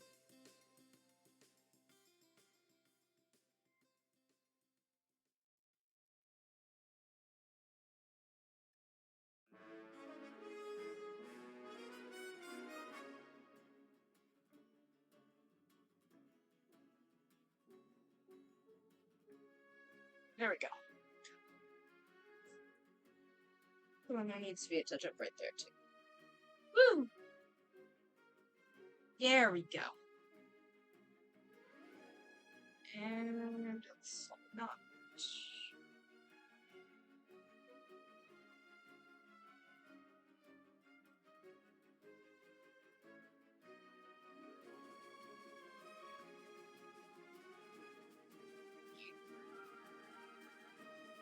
There we go. There we go. Dude, I'm trying to send a message in the ArcFight server, but it won't let me verify my number. I'm trying to go to the help desk and ask how I can change my team. If you want after the stream, I can ask for you. It has to be after stream, though, because obviously I'm live right now.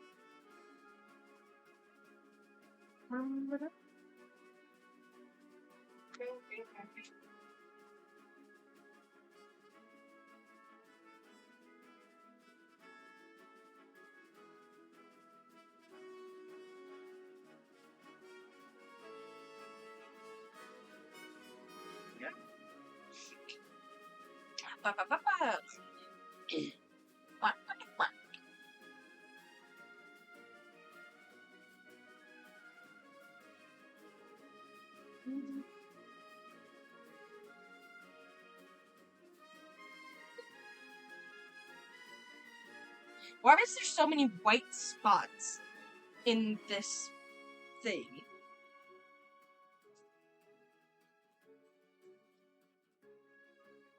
Okay, I'm gonna fully fill in the hand.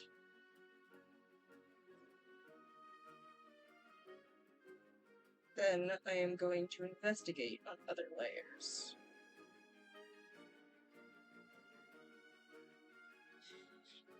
Why is it so fucking hot? Yes, please. That would be the greatest.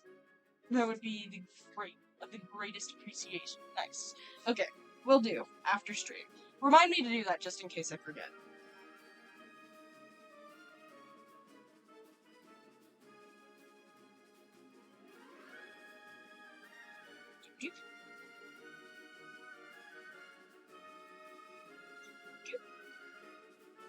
There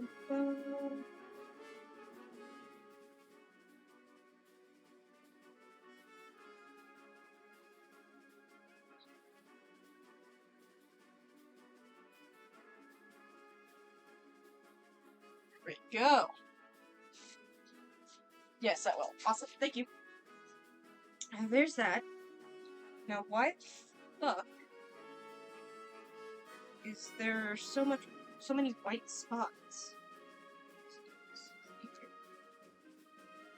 Yep, that's what I thought. It's on the skull layer. Let's get the size just down a little bit. A little bit more.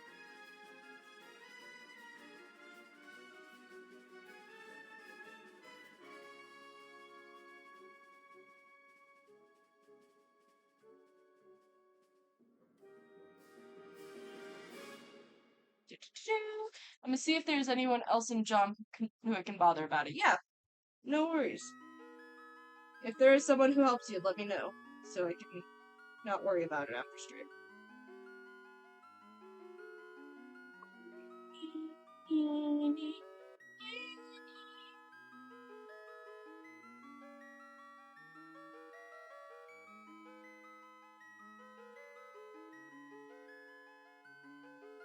His art is so fucking sick.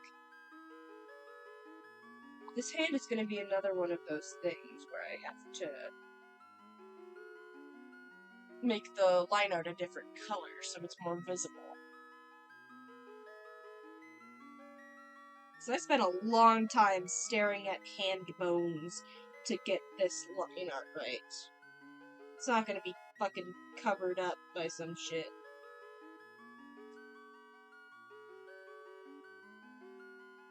Let's zoom out real quick, see where we're at. Very cool. Love this. Next thing, though, is that.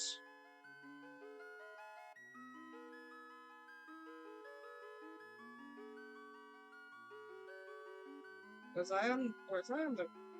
Oh, I remember now. Okay.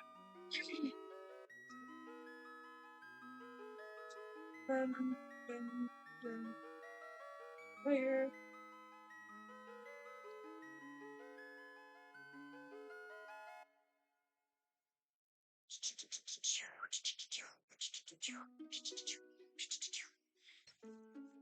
Alright. Let's brighten up the line art. Hiccups.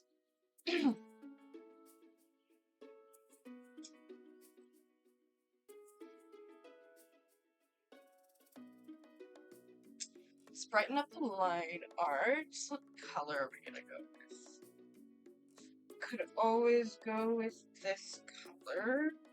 I think it would be too much. I don't know.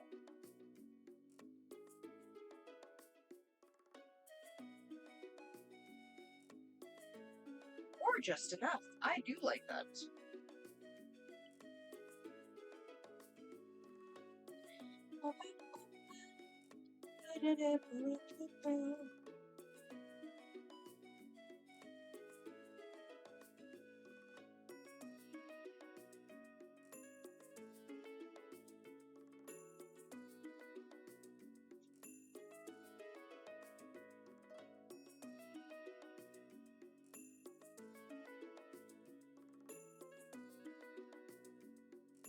I'm just gonna... Yeah. Just because that one. Hello, I just woke up. Welcome in, Blue. Hello, welcome in. We are doing some art fight drawing, and we have hit the part of the stream where I'm a bit more quiet because I'm focusing on the art. But we've had a great stream today. How are you? Did you sleep well? You said you just woke up. We are doing art fight.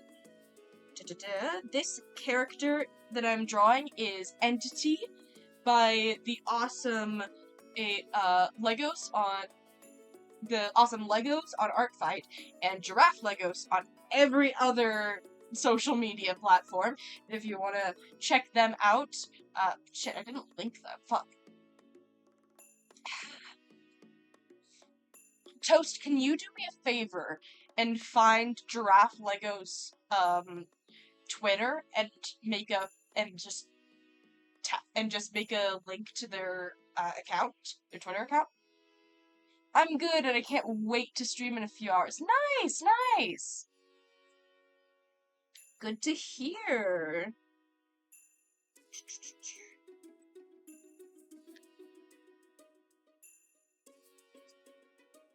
But yes, we are doing art fight, and this is my first attack of the month.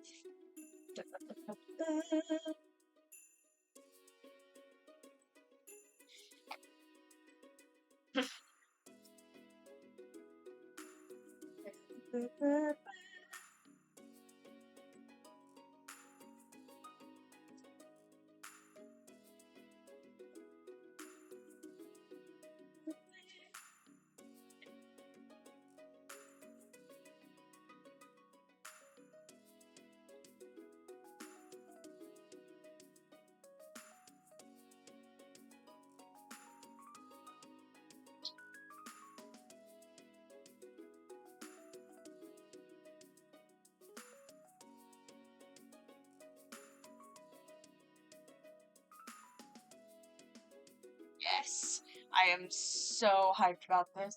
Can't find them on Twitter. Are there any underscores or anything in their username? Hit !attack in the chat, and it should say what it is.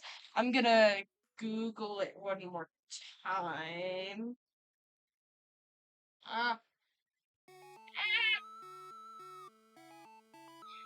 Giraffe Legos. Giraffe.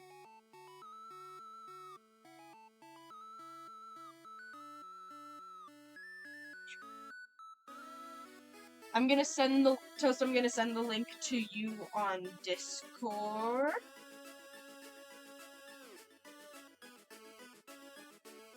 And ask if you can send it, and ask if you can post it in the chat. Just because I can't really, it's harder to get to on my phone, and I don't want to find them on my thing right now. But yes, it would be much obliged.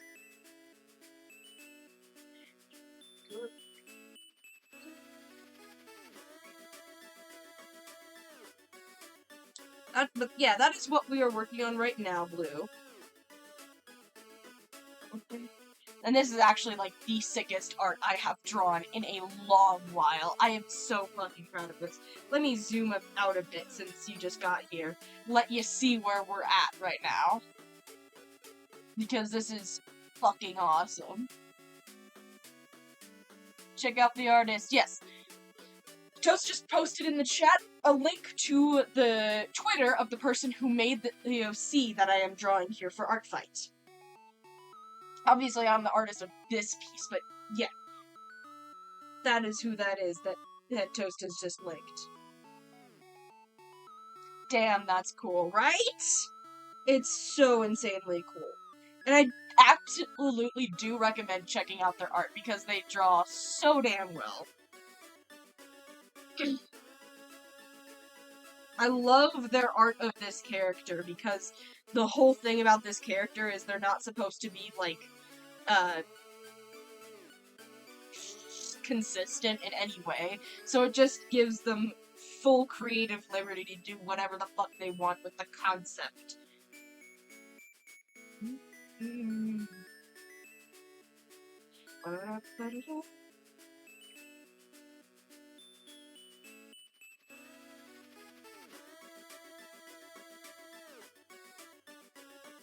What do we think? All of the line art, that blue color? Not all of the line art, because I want the face to be right.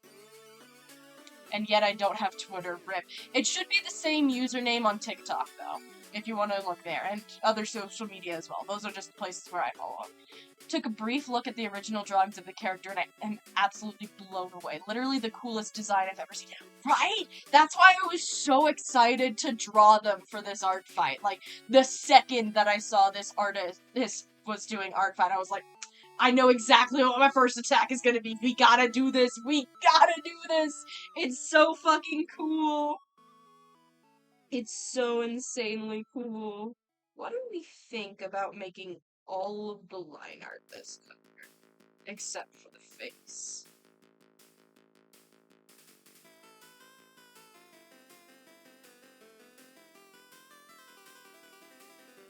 Yeah?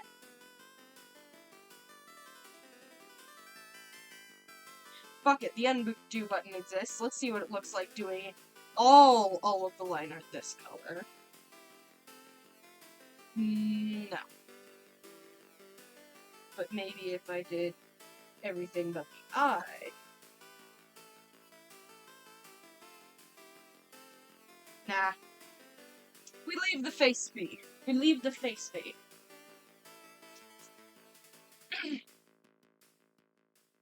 We leave the face be. Yes, yes.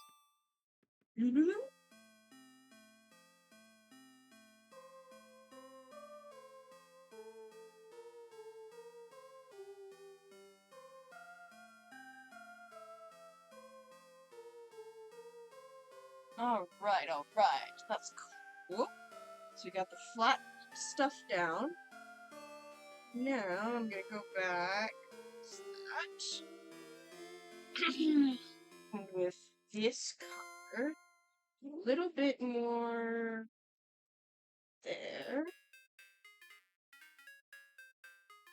We're gonna do the skull shapes on the arms. Just realized we need to eat something since I slept through breakfast, lunch, and almost slept through dinner. Yeah, go and eat something. Take your time. Go. Have the munches. It's very important. Very, very important.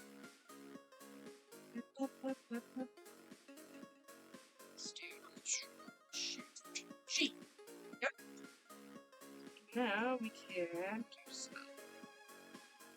vaguely skull shaped things.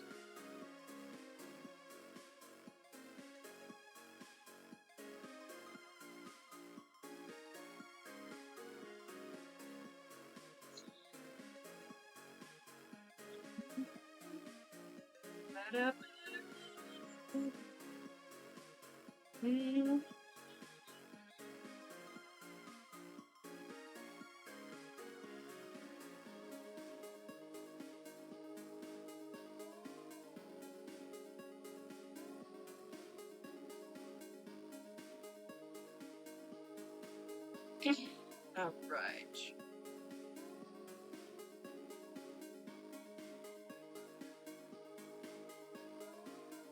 Now come back and add back in, like, a race in the eyes. I think I'm gonna lower that opacity a bit. And do you think maybe no.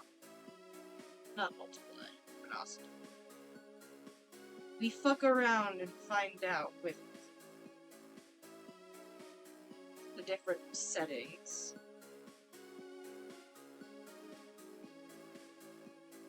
Oh.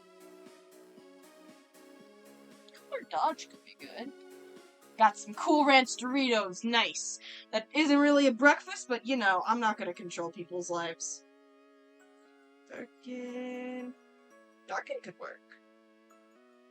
Let's fucking look at every single setting. See what works. I want it to have kind of... Oh, overlay could be good.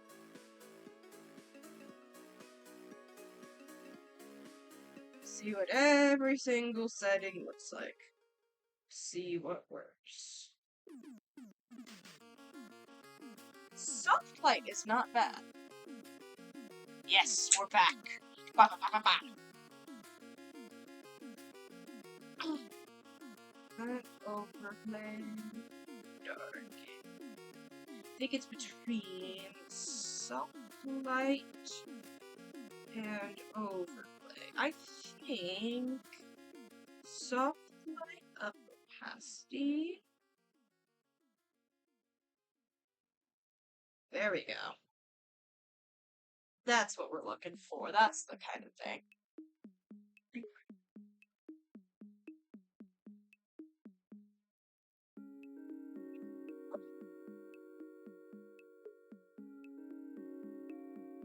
I'm gonna pull up the reference again just for myself.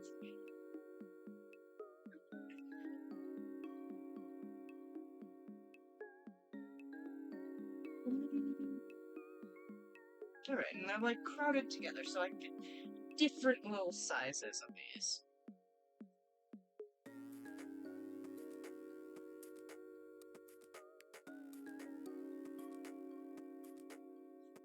Get these kind of skull looking shapes in there.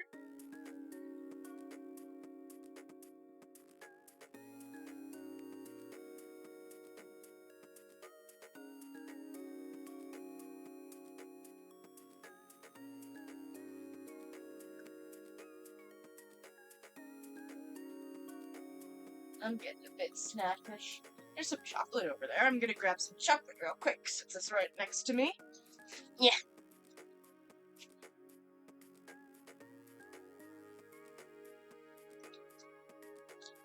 I weirdly don't eat sweets that often, so I literally still have this from Easter.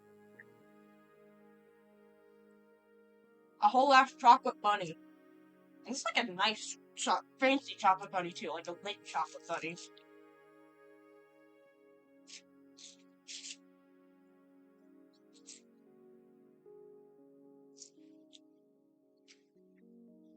Missing everything but the ears. Or, everything is there but the ears. Other way around.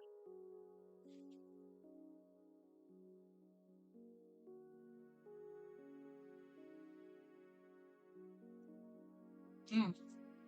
Delicious. Chocolate good.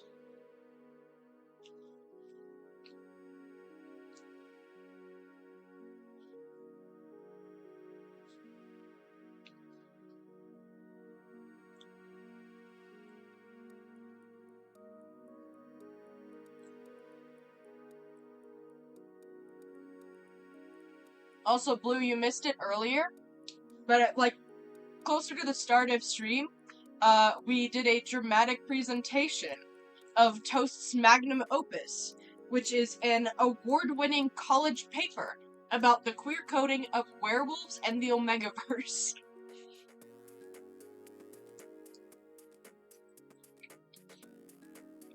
This was an actual college paper that he presented to his peers, to his teachers, to the college faculty, and it won an award, and we are so incredibly proud.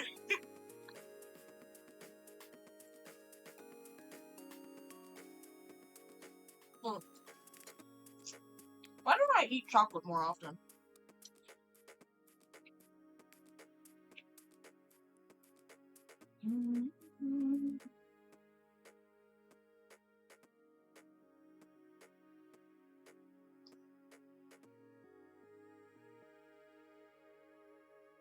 Toast is cool. You hear that? You hear that, Professor if you got called cool? No, we're so proud. It is very cool.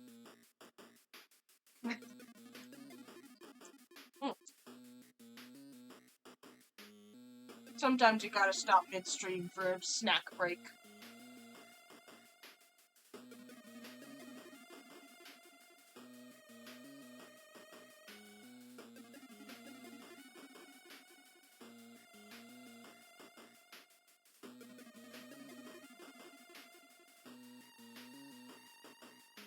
delicious. It's always at the point in the semester where I just say, you know what, I may as well fail, but I'm gonna have fun doing it when I make my best work. Aw, thank you. Yes, you absolutely make your best work at that point. The fuck it mentality produces the best work on earth.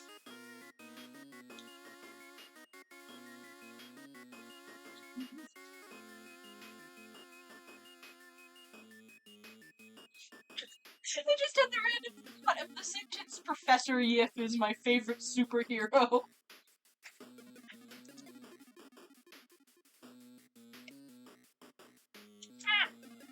Alright. I've devoured the head of the chocolate bunny. I return to drawing.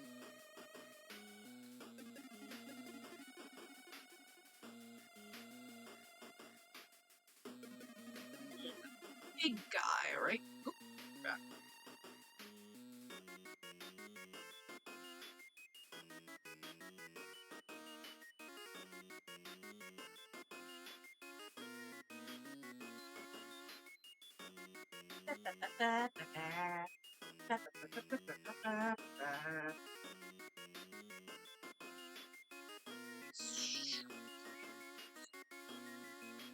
Big guy. Tilt. There. Let's stretch it to your butt.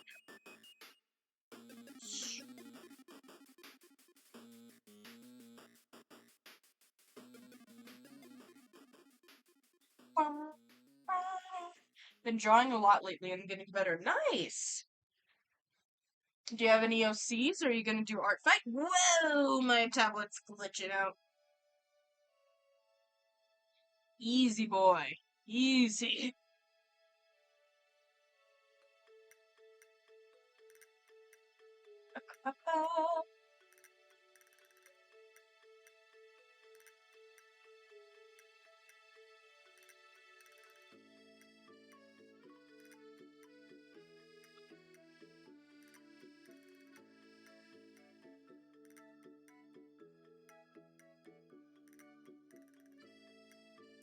But it is awesome. I love it when artists are like, wow, my art is getting so good.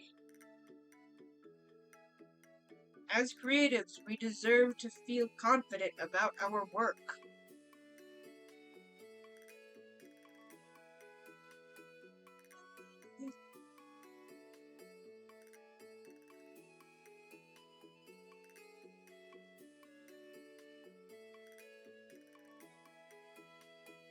On the topic of unhinged academic papers, I've spent my entire life since high school to make everything I do as unhinged as possible, both inside and outside academia. I highly recommend it. It made me a million times happier. That reminds me, if we want to have another fucking unhinged essay reading thing this stream, I have a printed out essay from my old roommate about how Edward Cullen, like from Twilight, is a textbook incel. It is titled Edward's Invisible Neckbeard. Would y'all like to hear me give a dramatic reading of Edward's Invisible Neckbeard? Because I truly think that it is incredible. This thing is 1, 2, 3, 4 pages of text long. Printed out. Entirely written in Comic Sans. And the cover of this essay includes that meme that's like, this is the skin of a killer, Bella, and it's the picture of the actor who plays Edward in that one picture that you know. Yes, perfect. But it's got like glitter edited over the like jumpsuit. Please, I need to know. All right. We shall read Edward's Invisible Neckbeard. Allow me to... This is a physical copy of this essay. Remember that. There is paper and ink dedicated to this. I got this at a White Elephant gift exchange for Christmas last year, and I am so happy that this is one of the presents that I got from that exchange. Alright. Edward's Invisible Neckbeard by, I'm not gonna say last names, but Quincy. Twilight has been a cultural phenomenon sweeping the nation since the first book's release in 2005.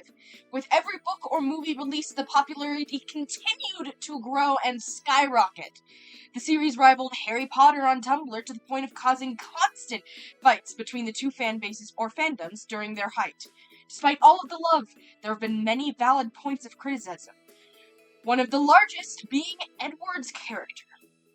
Edward Cullen is the main love interest of Twilight. He is described as having a slender but muscular figure, bronze messy hair, and eyes that change from topaz and onyx based off of his feeding schedule. Aside from the basics of high cheekbones and pale skin, Bella personally describes him as godlike. However, many gods are merciful or kind. Wait. Edward is no exception.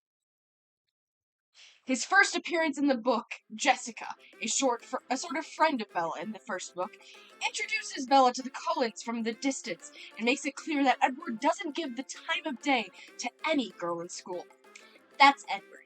He's gorgeous, of course, but don't waste your time. He doesn't date. Apparently, none of the girls are good looking enough for him. It becomes very obvious from the beginning that he's been bordering on ostracism since the Cullens have moved to Forks.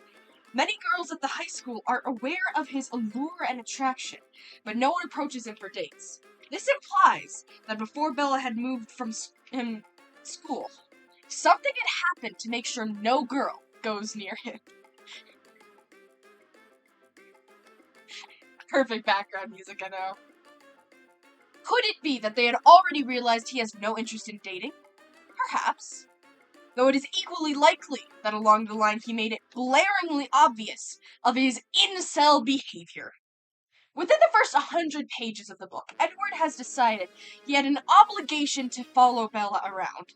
He had followed her into another city and followed her around by using both her scent and listening to her friends' thoughts. This man was so unequivocally convinced that he alone was able to keep her out of trouble that he rationalized full-blown stalking. Not one with a single brain cell can rationalize stalking to the degree this bastard does it.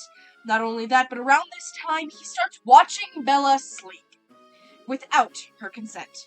Let me reiterate, Edward Cullen breaks into this poor girl's house without her knowledge to watch her sleep. It only gets worse from here. Throughout the books, Edward emphasizes his disdain for what he considered to be normal girls. He'd called them immature, childish, and even go as far as to call them perverted. He's able to read thoughts, and because of that, thinks of them as lesser beings. The only reason Bella is an exception to this is because he is unable to read her thoughts. Bella Swan is a typical teenager. She can be selfish, lewd, and immature, and that's normal. She is 17 years old. Edward has single-handedly put her on a pedestal and made her into his ideal version of a woman. He doesn't see her as what she is. Another big example of his incel behavior is his treatment of Jacob Black. Jacob is widely known as the secondary love interest in the series.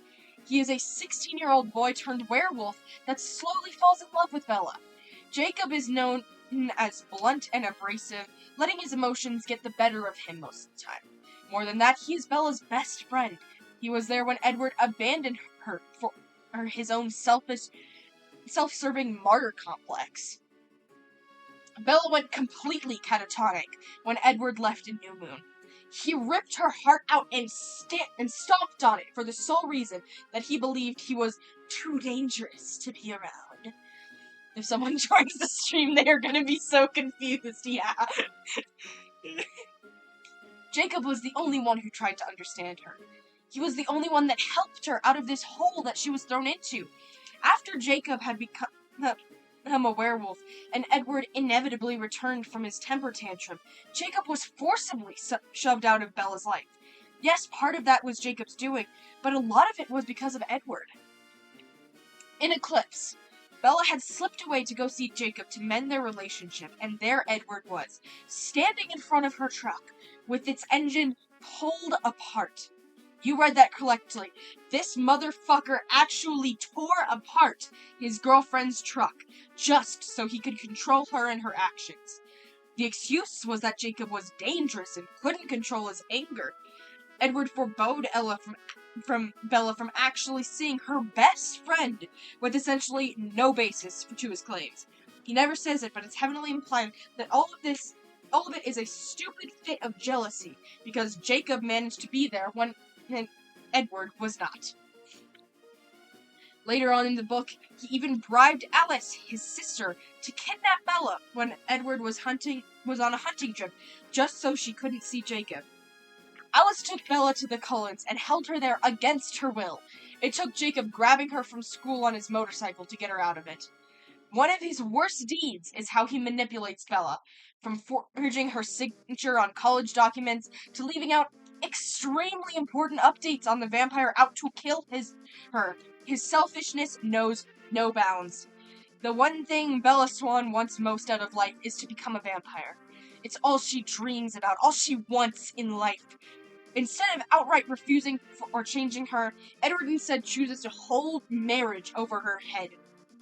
They had been together for a few months after their breakup, and Edward...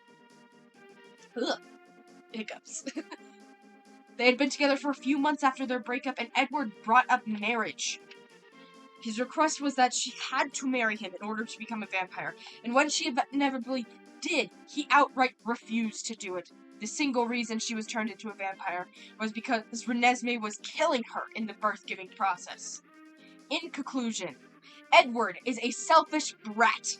He thinks he is better than everyone else, while simultaneously thinking he's the worst thing in the world. He manipulates everyone around him for his own devices and thinks stalking is okay and even required.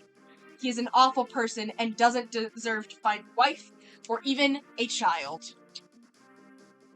And that is the wonderful essay, Edward's Invisible Neckbeard.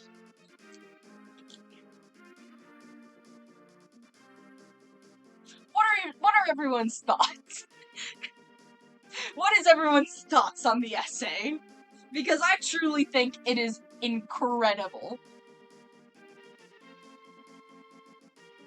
That essay was written and printed out to be brought to a white elephant gift exchange by my old roommate, and it is truly one of the greatest things to ever grace a white elephant gift exchange.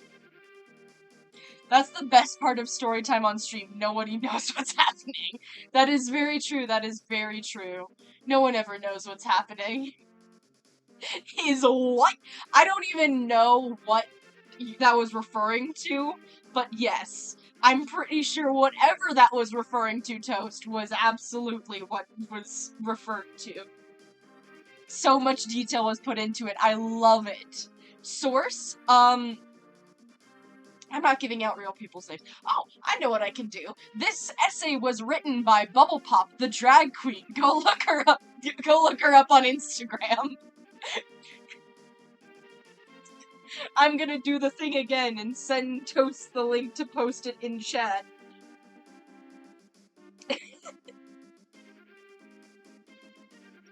Let me just look up Princess Bubble Pop and share to Toast. Alright. There's your source, Toast. I've sent it in DMs. Feel free to post it in the chat and say that drag queen is the person who wrote the essay, Edward's Invisible Neckbeard. Which, on the topic, once Toast posts the link in chat, if you are interested in drag at all, absolutely go and check out Bubble Pop's account. She is an incredible drag performer.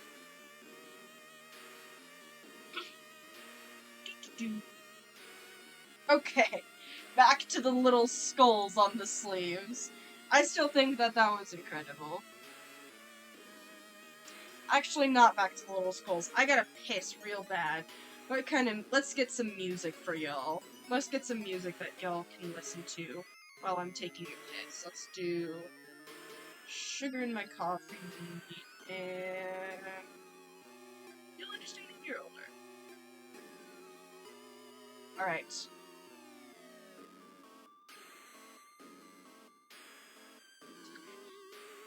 Alright.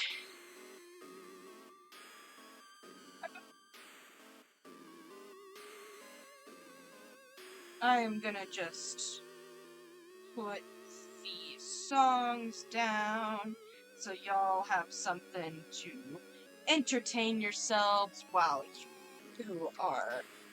I am taking a piss.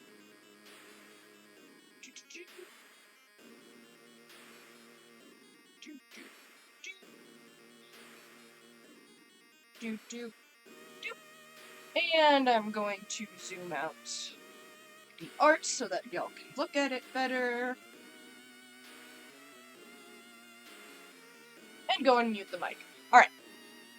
I'm a simple person. I have Discord, Twitch, TikTok, YouTube, but I have nothing else. Understandable. Understandable. Alright. I will be right back. Y'all can enjoy the music while I'm gone.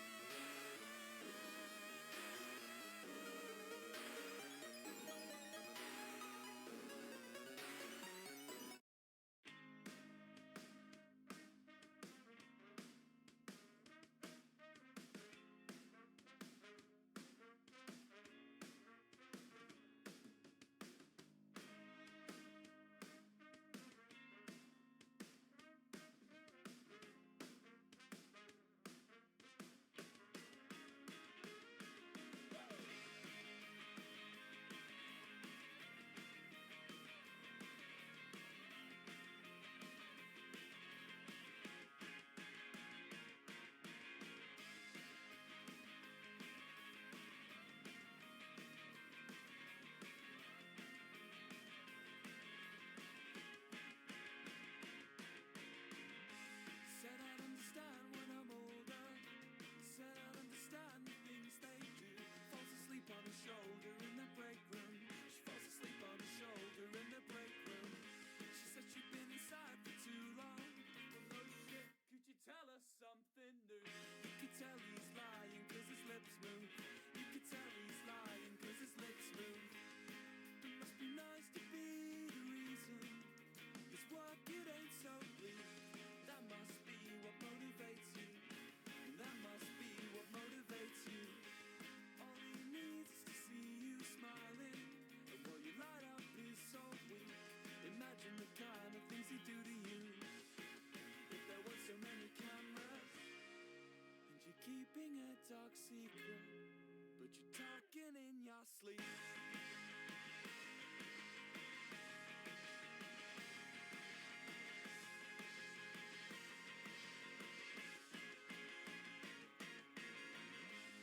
Totally banned from the kitchen.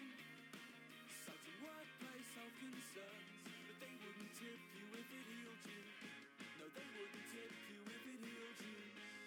She says the country's sweating out a fever born by what you do. And what kind of pressure did they put on you? What kind of pressure did they put on you? But at least she's waiting for you. Glass of wine after a long day. She'll dry your eyes on serviette tray. Dry your eyes on serviette tray. Fall asleep in her dad's Ford Mondeo that you stole from him yesterday. You look so cute when you're so angry. If I'm going down, you're coming with me. And you think that it gets better. Just you wait until next week. You're keeping a dark secret, but you're talking in your sleep.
coffee shops in the city. Yeah, he literally had a tattoo of a coffee mug on his neck next to his face. The guy like coffee.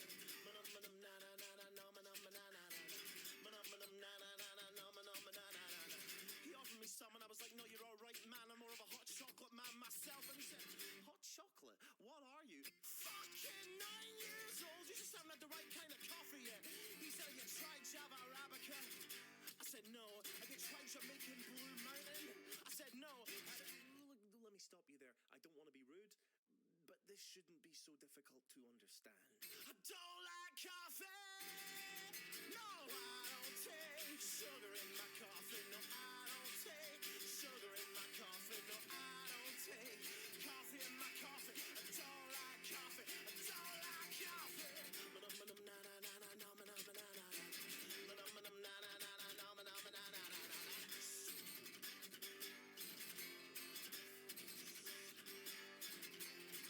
So he said, I want to show you something. So me and him and his friends, we got in his car and we drove outside the city to this warehouse. Outside the warehouse was a giant statue of a cup of coffee, a golden decaf, if you will, the same cup of coffee he had tattooed in his neck. And he said, today's your lucky day, kid. Today you're gonna try my coffee. It's the freshest in the state. It's gonna change your shit right up. This is it, man. Oh, this is it. This is it, man. Everything's gonna change now. I'm gonna be able to go for a coffee with people like a fucking adult for once. I'm gonna be able to say, well, you know me. I like the pretty chocolatey taste of a good Nicaraguan blend as much as the next person. I try and avoid it, though. I hear the multinationals put a lot of pressure on the farmers. He says nothing. He just hands me a cup of coffee. It smells amazing. I close my eyes, put it to my lips, take a tentative sip. Oh my god. Tastes like shit. I don't take sugar in my coffee. No, I don't take sugar in my coffee. No, I don't take coffee in my coffee. I don't like coffee. I don't like coffee.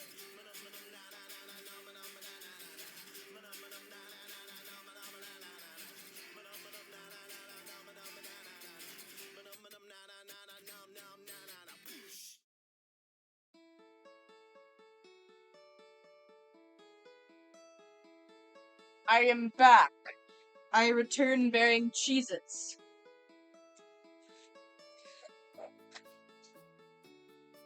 I like Cheez-Its. The white cheddar Cheez-Its are underrated. They're so fucking good. White cheddar is the best Cheez-It. Delicious. Scrumptious, if you will.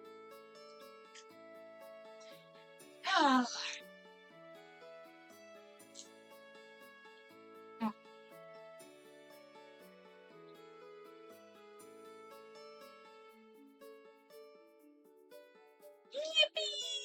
Yes.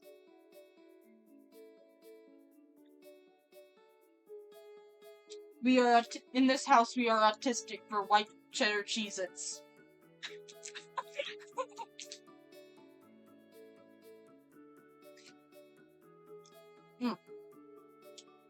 Scrumptious. Scrumdiddlyumptious.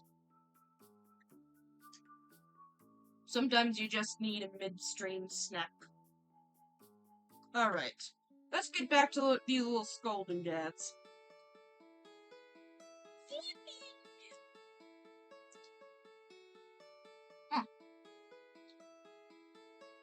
We can do just a couple more, like little bitty ones.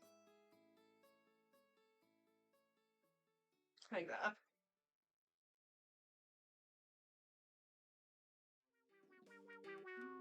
Yeah.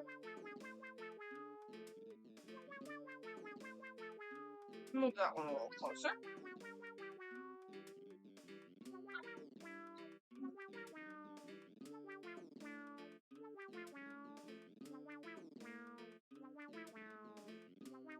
Yes. Good, good, good, good.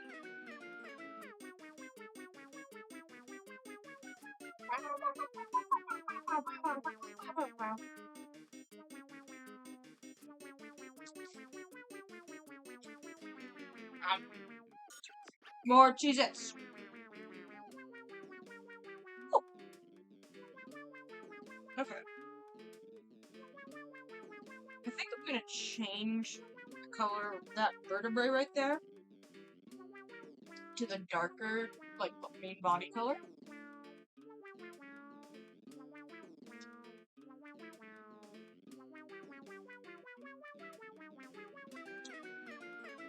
Oh. Alright.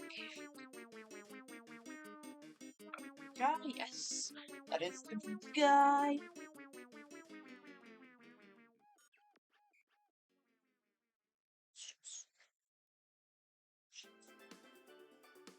There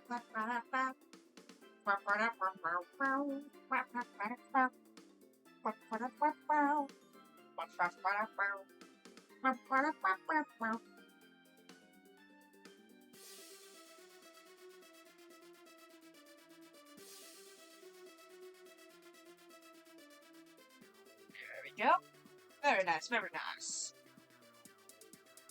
Shit, how am I gonna find that color again? We did soft light. Normal. Bring back to soft light. That's me. And just off to the side, I'm gonna do little layers so that I can sample that color.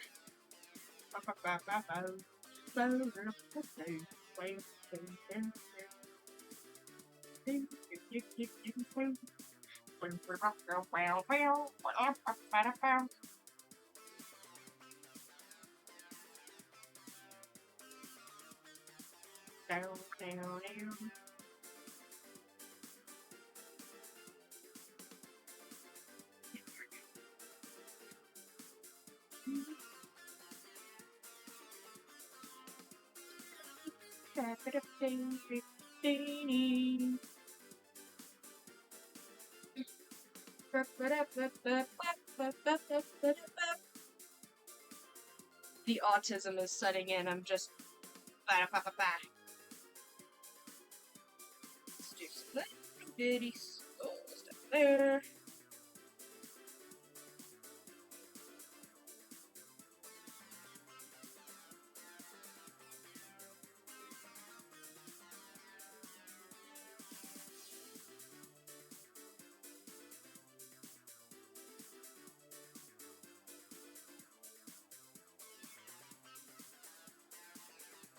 Do some super tiny skulls.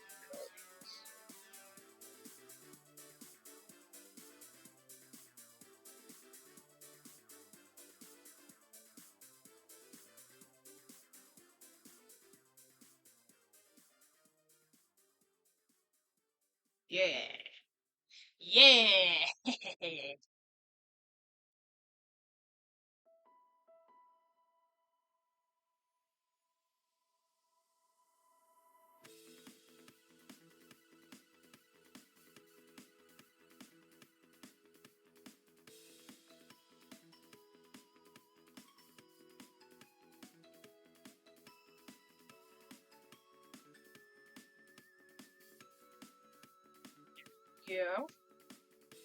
Itty little bitty skulls.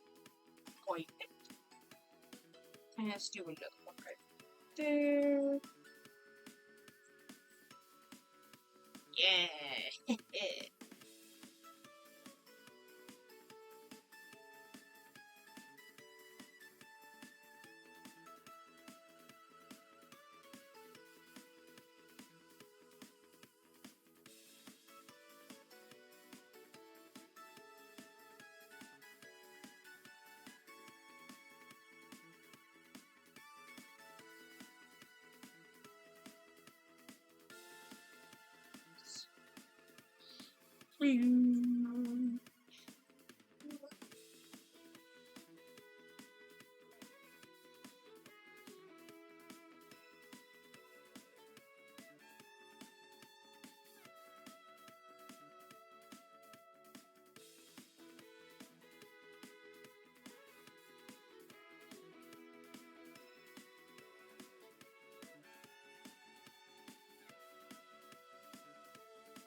that's good for that.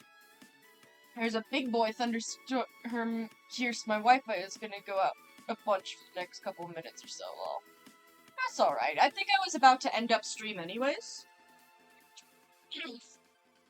Yeah, I think that's good.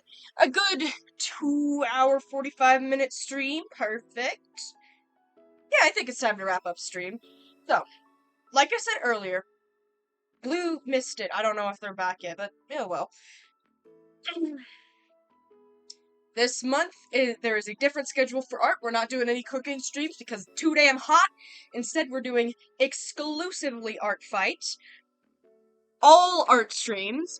And I'm also not going to be streaming next week because I will be elsewhere. Yeah, let's zoom out so we can get the full progress pic. Full view of the progress of the swanky art. Awesome. Next week I'm gonna be out of town, and I'm gonna really quickly do raid.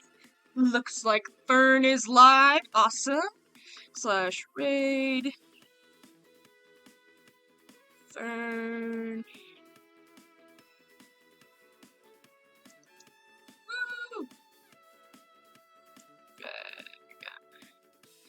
64. Alright, everybody in the raid. Everybody hop in the raid. You are definitely gonna get a revenge. I've already gotten an attack. I've already gotten someone drawing my OC before ever even logging in to start looking for an attack. So that was pretty cool. But everybody hop in the raid. We're gonna be raiding into Fern Dragon 64. They are playing Minecraft right now. If you are unfamiliar, they are a great streamer.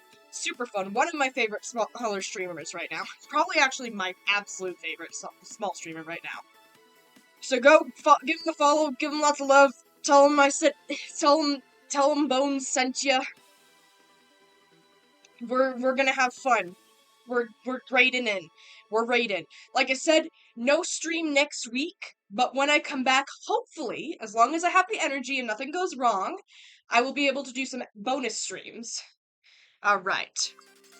Yippee! Yes! Yippies all around. Alright. So go ahead, hop in the raid, go have fun with Fern. Looks like they're playing Minecraft right now. They're also a great artist.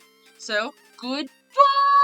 I will see you not next week, but the week after. Bye!